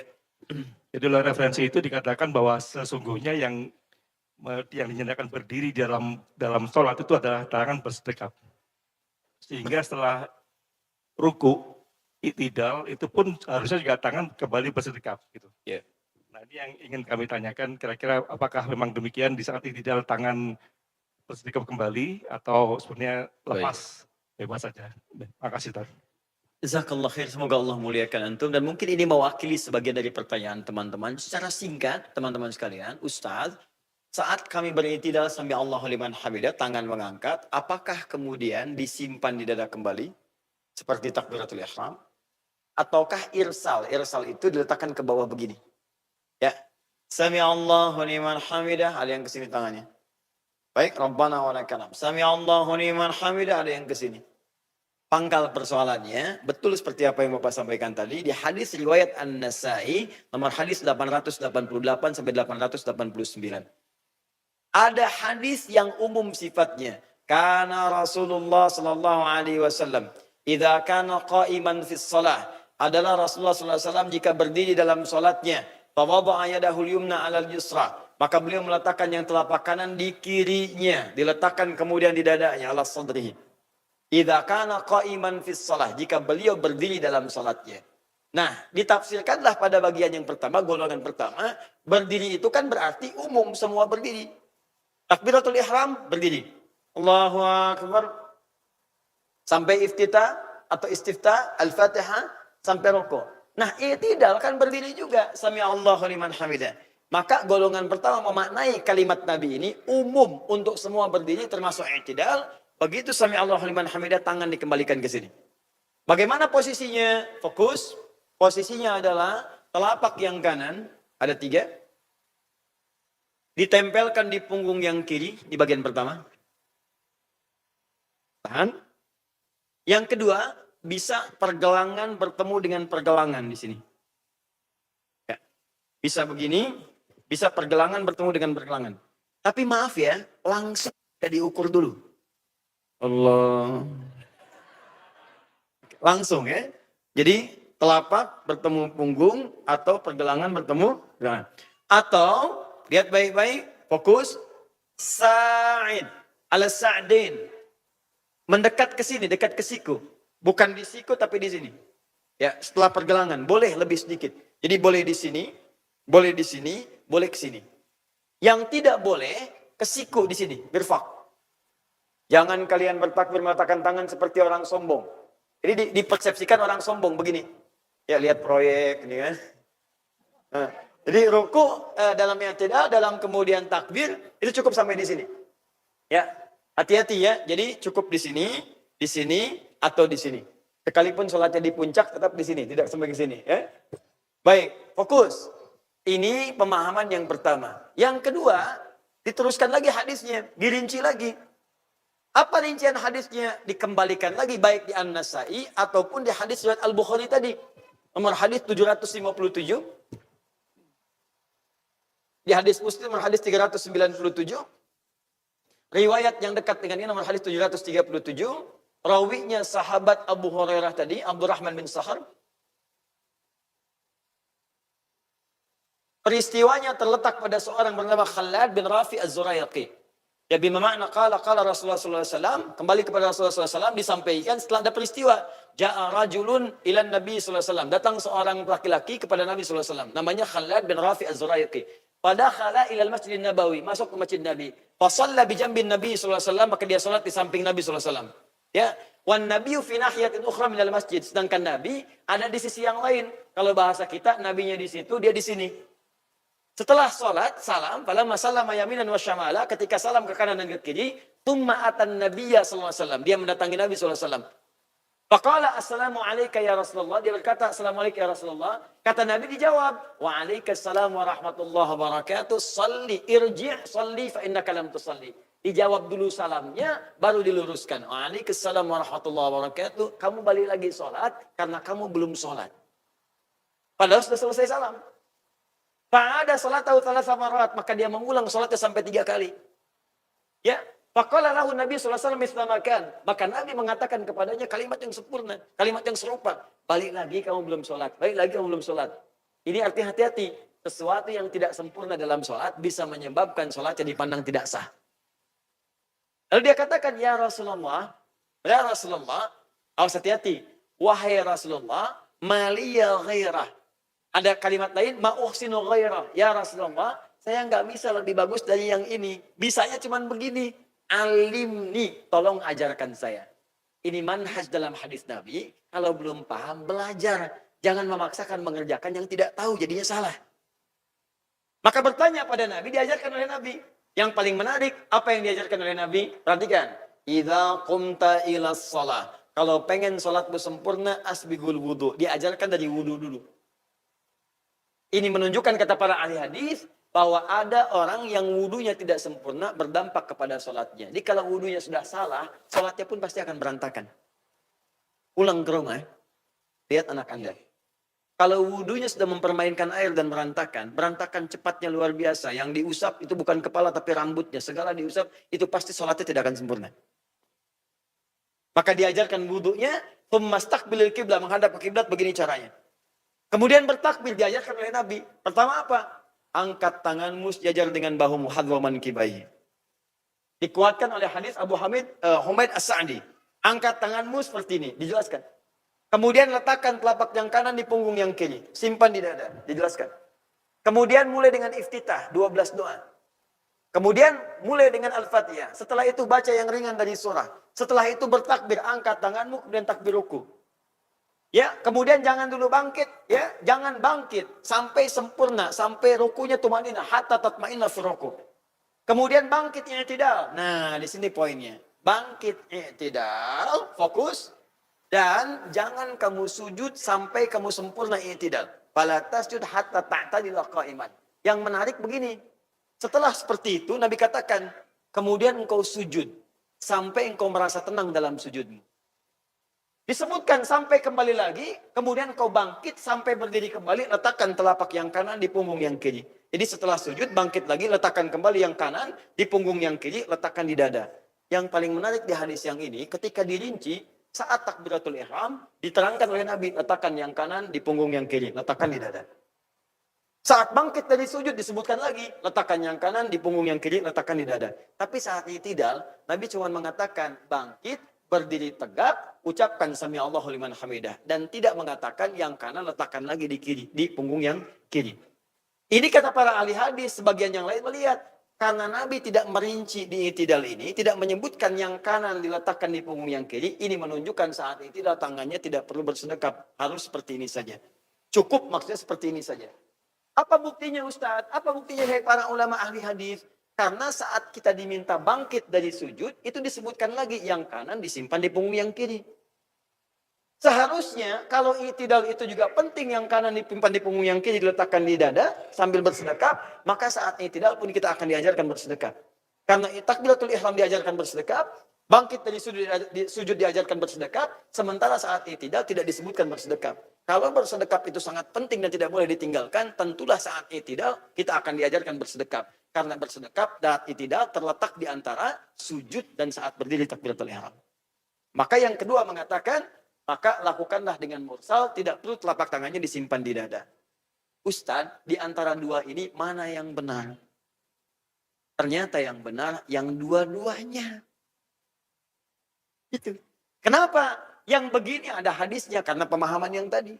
Yang begini pun ada hadisnya karena pemahaman yang tadi. Ternyata dua-duanya dari hadis yang sama. Karena dari sahabat itu tidak menjelaskan kepada kita secara jelas. Yang disampaikan cuma kalimatnya saja dari Nabi. Mereka tidak menunjukkan Nabi ini saat i'tidal tangannya begini, tidak. Yang disebutkan kalimat umum saja. Nabi berdiri, kalau sedang berdiri semua tangannya itu di dada.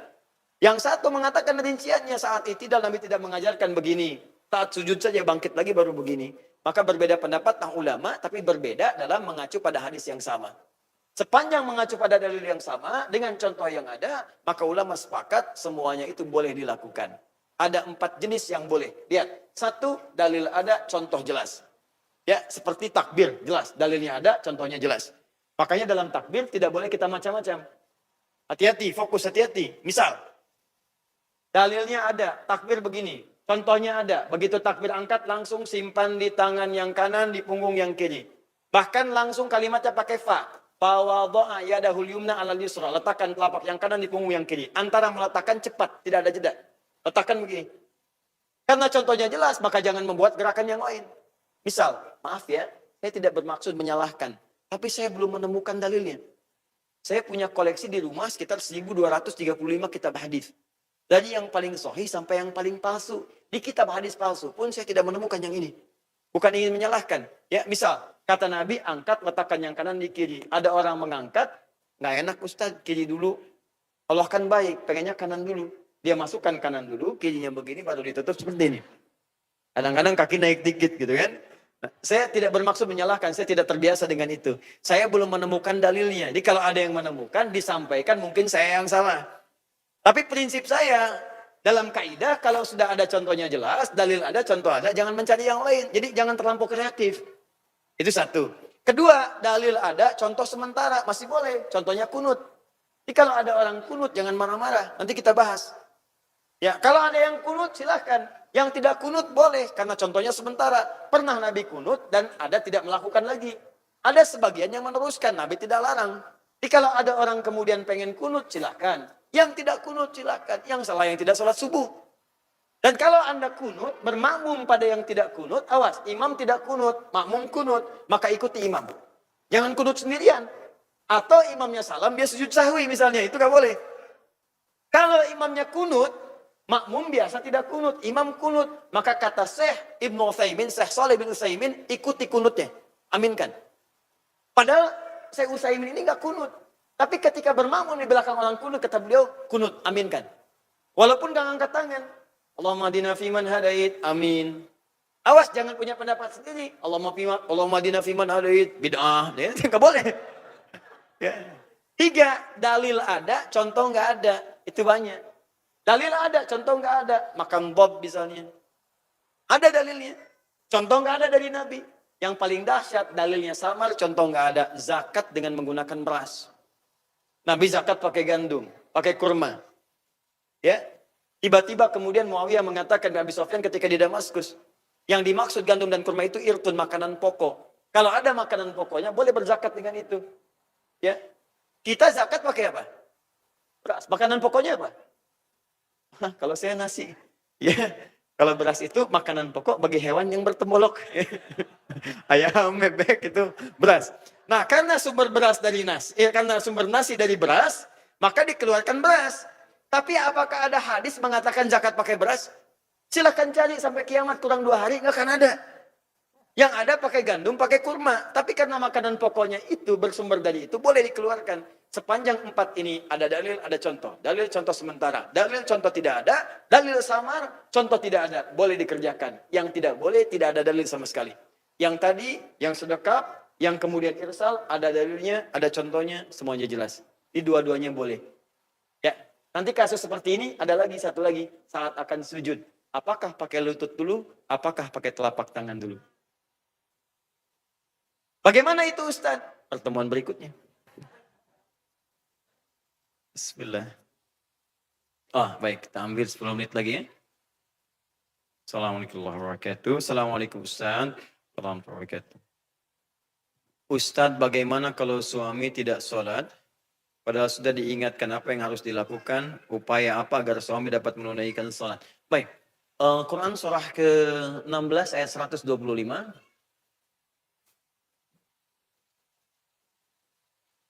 Quran surah ke-16, An-Nahl ayat 125. Paling kanan, paling bawah. Ud'a ila sabili rabbika bil hikmah wal mau'izatil hasanah wajadilhum billati hiya ahsan. Pertama kata Allah, kalau ada orang-orang yang belum berjalan di jalan Tuhanmu. Maksudnya apa? Belum mengikuti ketentuan Allah. Dia muslim tapi belum mau sholat, kan? Dia muslim gak mau zakat. Ya, dia muslim masih bermaksiat.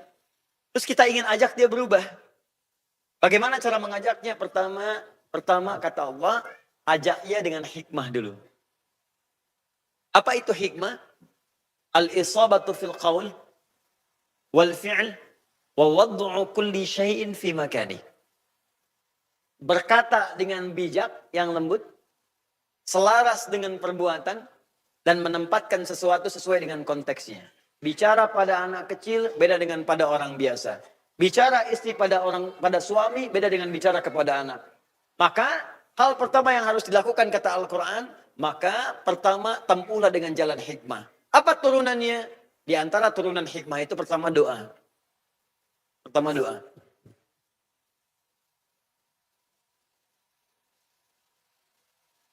Ingat, keras jangan dilawan dengan keras lagi. Al-hadidu bil hadidi yuflah. Batu dengan batu kalau diadu itu pecah. Maka bangunlah pertengahan malam. Minta kepada Allah.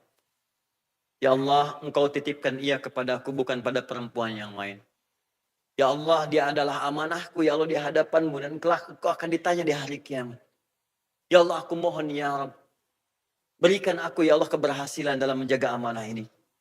Ya Allah, jangan pisahkan kami di akhirat ya Rabbal Alamin. Ya Allah, sayangi suami saya seperti engkau menyayangi hamba-hambamu yang lain. Ya Allah, berikan cahaya pada jiwanya seperti engkau pernah membimbing orang-orang yang bermaksiat di masa lalu. Ya Rabb, hamba mohon kepadamu, hamba sudah sujud, hamba sudah mengalirkan air mata, hamba sudah berusaha. Kalau dengan semua cara ini belum mampu menjawab apa yang hamba mohonkan, tunjukkan pada hamba dengan cara apa lagi hamba mesti bermohon. Satu, minta. Makanya Nabi Musa alaihissalam ketika akan berdakwah kepada Fir'aun yang sangat keras sekali, itu kalimat pertamanya doa. Qala rabbi shrahli sadri wa yassirli amri wahlul 'uqdatan min lisani yafqahu qawli. Berdoa. Kalau bisa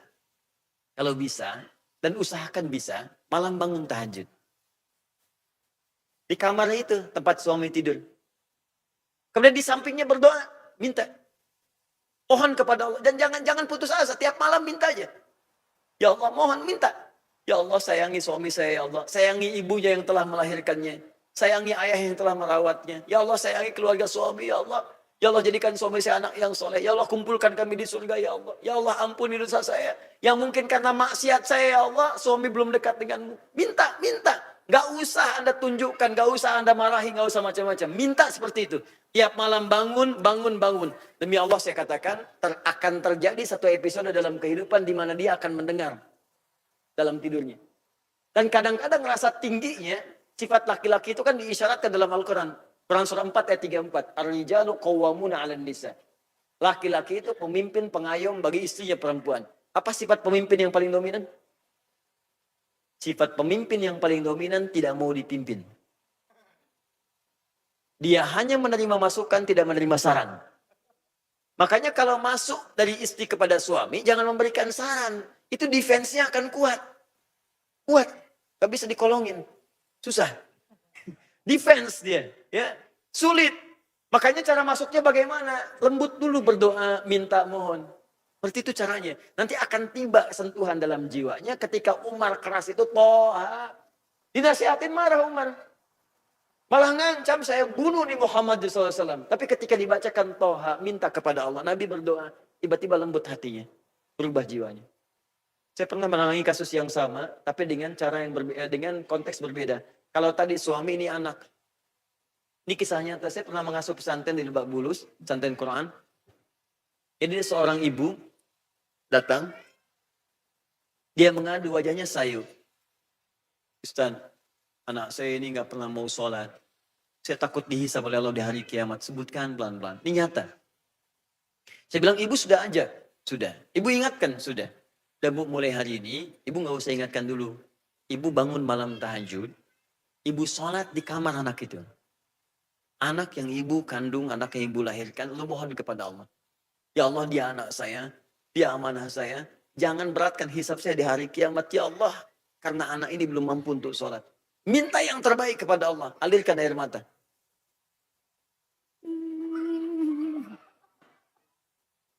Gak apa, itu dunianya. Gak apa. Yang paling kaget kalau ibunya begitu ke sini. Gak apa, anak gak ada masalah. Anak saya pun kalau datang akan begitu. Gak ada masalah. Teman-teman, apa yang terjadi dengan ibu tadi? Saya bilang, Bu, ibu kerjakan dulu itu. Nanti setelah 3 hari ibu datang lagi di sini. Teman-teman tahu apa yang terjadi? 3 hari kemudian, ibu itu datang. Di kejauhan hari wajahnya berbinar. Bawa nasi uduk, teriak, Ustaz. Masya Allah, kenapa sih bilang ini? Begitu keluar, ibunya datang. Ustaz, alhamdulillah anak saya sudah sholat. Ini nasi uduk. Duduk kita. Benar Bu? Iya. Gimana bisa terjadi?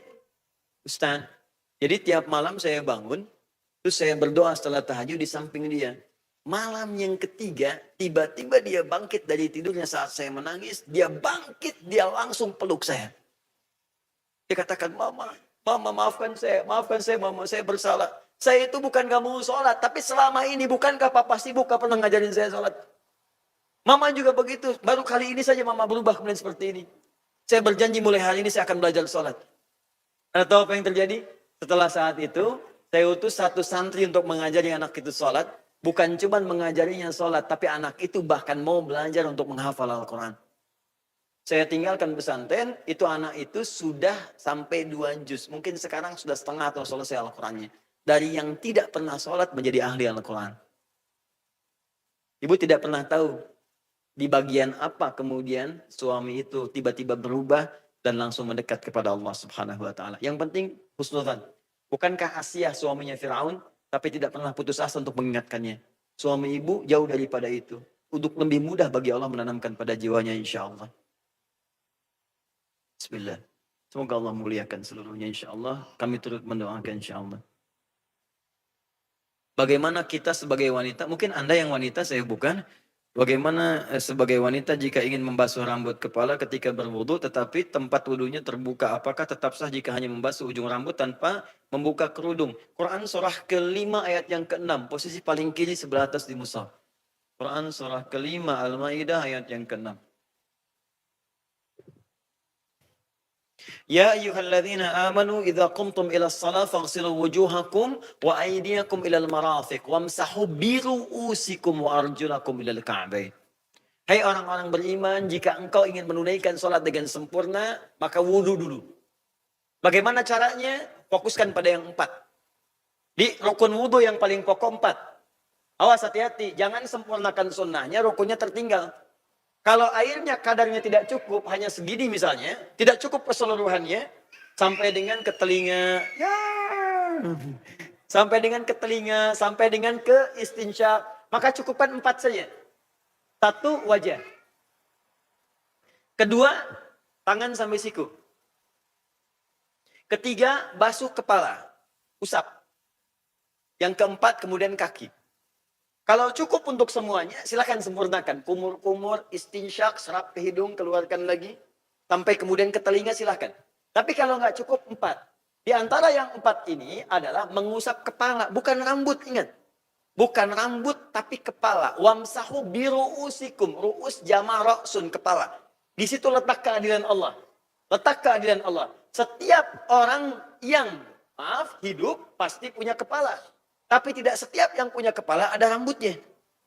Bayangkan kalau wudunya mengatakan basuh rambut, bagaimana yang nggak punya rambut? Maka keadilan Allah mengatakan yang diusap itu kepalanya bukan rambutnya. Dan kalimatnya bukan membasuh tapi mengusap. Ingat, gosala dengan masaha beda. Gosala itu, izin satu orang agak cepat. Siapa aja, boleh. Mas, ini misalnya keran ya.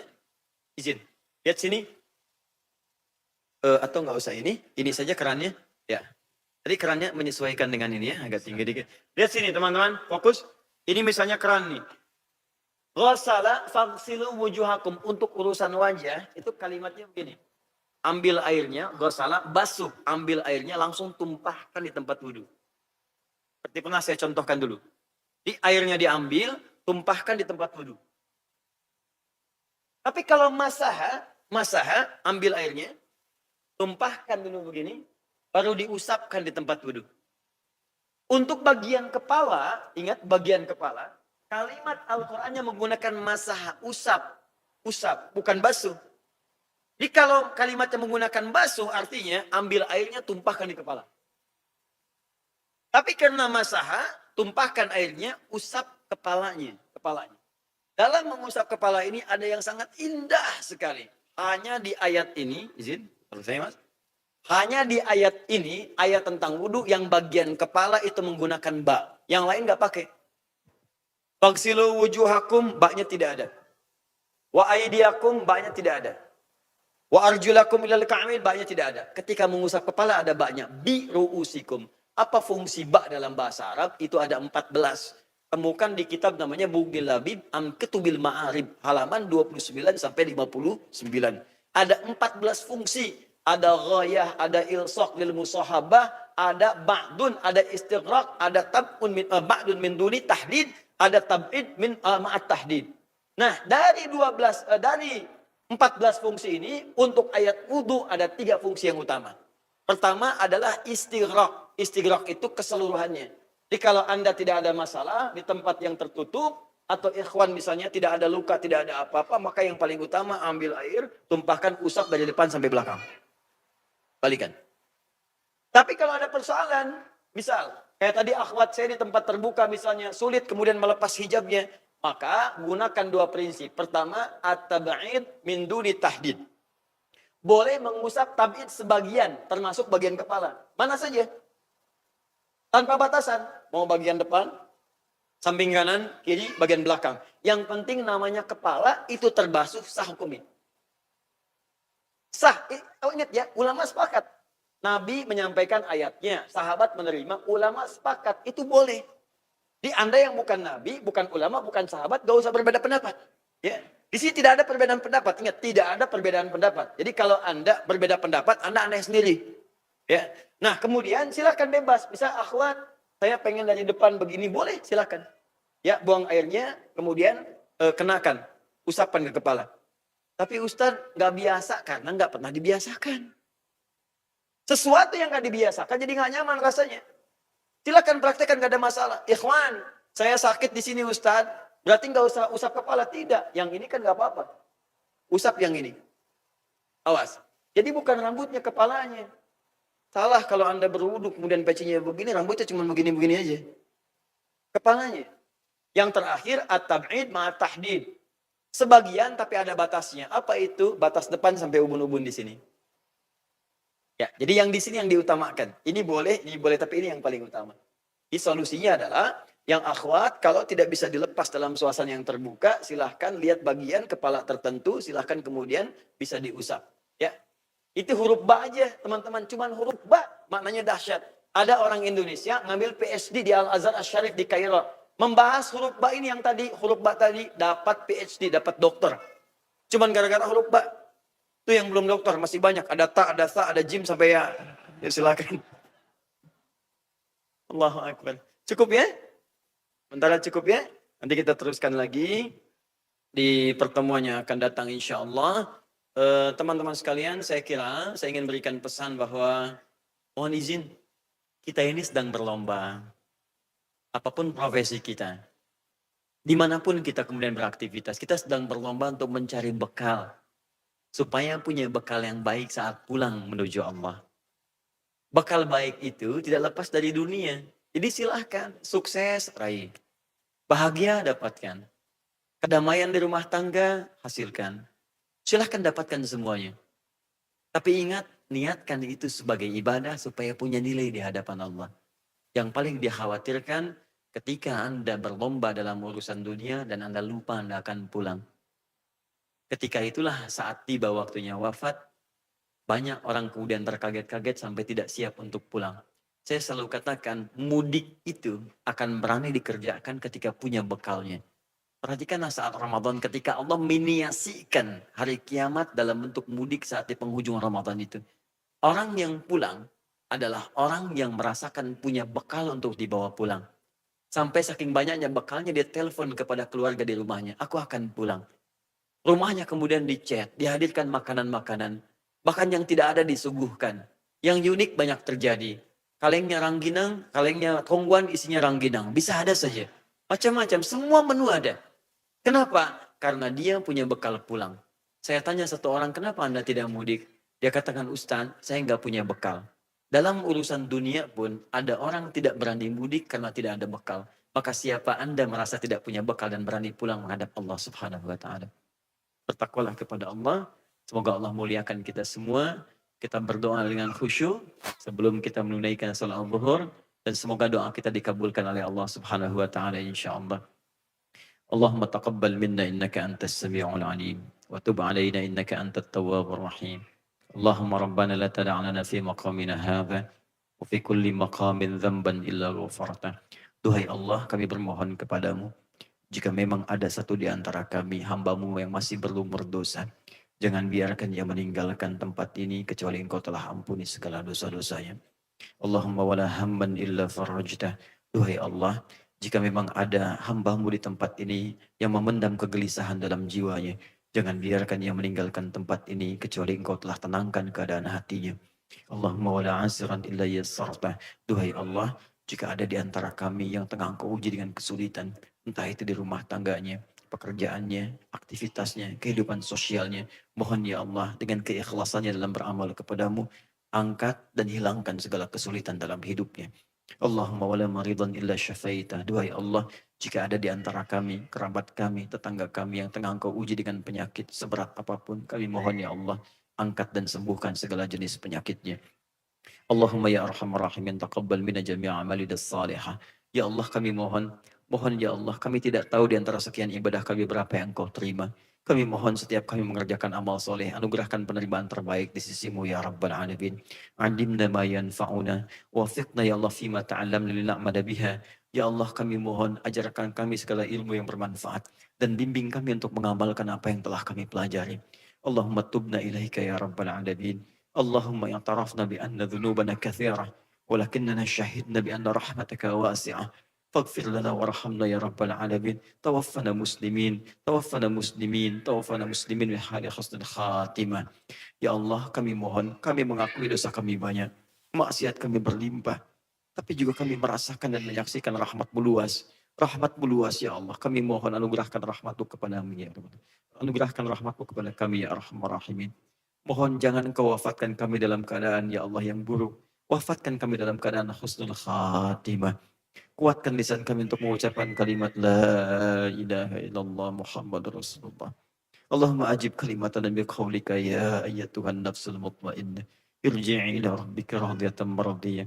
Fadkhuli fi ibadi wadkhuli jannati. Ya Allah, kami mohon jika kelak kami wafat, mohon ya Allah jawab kalimat tauhid kami dengan panggilan-Mu, hei jiwa-jiwa yang tenang. Ya ayat Tuhan nafsul mutmainnah, irji'i ila rabbika radiyatan mardiyah. Ayo cepat pulang, aku ridha dengan amalmu, engkau pun akan ridha dengan pemberianku. Wadkhuli fi ibadi wadkhuli jannati. Engkau akan aku masukkan ke dalam golongan hamba-Ku dan aku siapkan surga untukmu. Allahumma ishtaqna bi Rasulillah. Ya Allah, kami merindukan Rasulullah sallallahu alaihi wasallam. Allahumma lam na'ish ma'ahu fil hayat walam narahu fil manam. Ya Allah, kami tidak pernah hidup bersama Rasulullah. Tidak pernah menatapnya di alam mimpi. Kami rindu dengan beliau, ya Allah. Allahumma alaqina bi Rasulillah fi jannatikal firdaus. Ya Allah, kami mohon, jumpakan kami dengan Rasulullah. Jumpakan kami dengan Rasulullah di surga firdaus-Mu. Allahumma ma'alladzina namta alaihim dan nabiyyina wa siddiqina wa syuhada. Wa syuhada, wa syuhada, wa nabiyyina wa hasuna ulaika rafiqa. Ya Allah, persatukan kami dengan orang-orang soleh di surga nanti, dengan para syuhada, dengan para orang-orang jujur, dengan para nabi. Dan kami mohon ya Allah, gandengkan dengan kami ayah ibu kami ya Allah.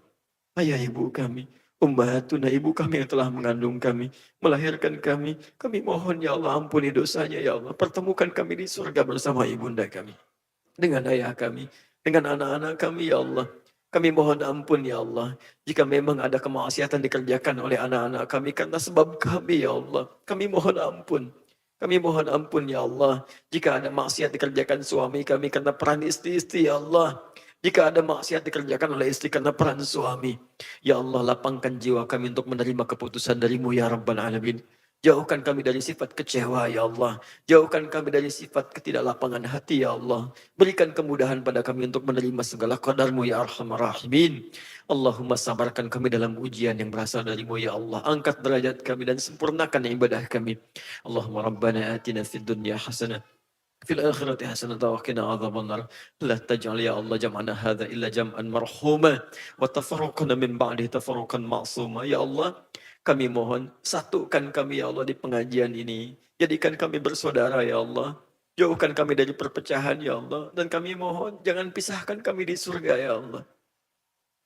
Satukan kami di surga seperti Engkau satukan kami di tempat ini ya Rabbal Alamin. Jauhkan kami dari perpecahan. Jauhkan kami dari perselisihan.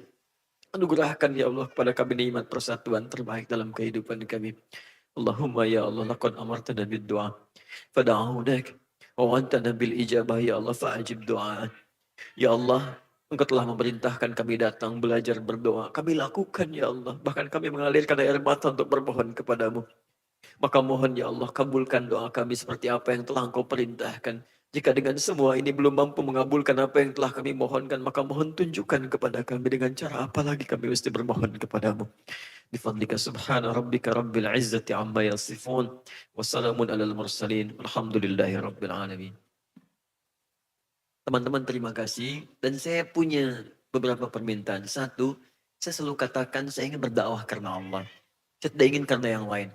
Jadi saya mau berikan peringatan pada teman-teman panitia di sini. Jangan berikan saya apapun. Saya tidak ingin amplop, saya tidak ingin pula isi, saya tidak ingin apapun. Simpan saja. Berikan pada teman-teman yang lain. Untuk fakir, untuk yatim, untuk hafidh Quran, untuk teman-teman di Palestina silakan. Saya tidak mau terima apapun. Saya datang, saya ingin berhujah di hadapan Allah. Saya ingin katakan, ya Allah, saya telah datang, saya telah sampaikan, dan saya tidak minta apapun untuk itu semua. Semuanya terserah Engkau untuk menghisap. Di permintaan saya, tolong jangan berikan apapun yang sifatnya materi yang bisa membuat keikhlasan saya menurun. Anda kalau saya mohon minta, tolong cukup doakan saja, Allah ampuni dosa adik hidayat. Saya minta itu saja. Ampuni ya Allah dosa saya dengan keluarga saya. Saya nggak minta apapun. Itu satu. Yang kedua, seperti pernah saya janjikan insya Allah, saya akan coba pelan-pelan. Tolong ingatkan semua materi yang kurang-kurang, tolong diingatkan. Nanti insya Allah saya pelan-pelan akan coba tepati itu semua. Yang terakhir, kalau Anda perlu saya untuk bersinergi, katakan saya akan bantu dengan sepenuh hati. Anda punya proyek yang baik-baik, katakan. Kalau Anda butuh endorse, saya endorsekan. Anda butuh kalimat saya sampaikan.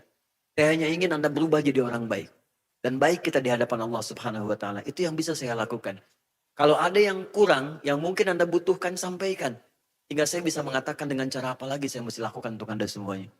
Itu yang bisa saya katakan. Terima kasih. Jangan berpecah belah. Tetap bersaudara. Saling kemudian kita mendukung dalam kebaikan. Dan pergilah menghadap Allah dalam kemuliaan insya Allah. Subhanakallahumma bihamdika asyhadu an la ilaha illa anta astaghfiruka wa atubu ilaik. Wa akhiru da'wan alhamdulillah rabbil alamin. Wal afu minkum. Assalamualaikum warahmatullahi wabarakatuh.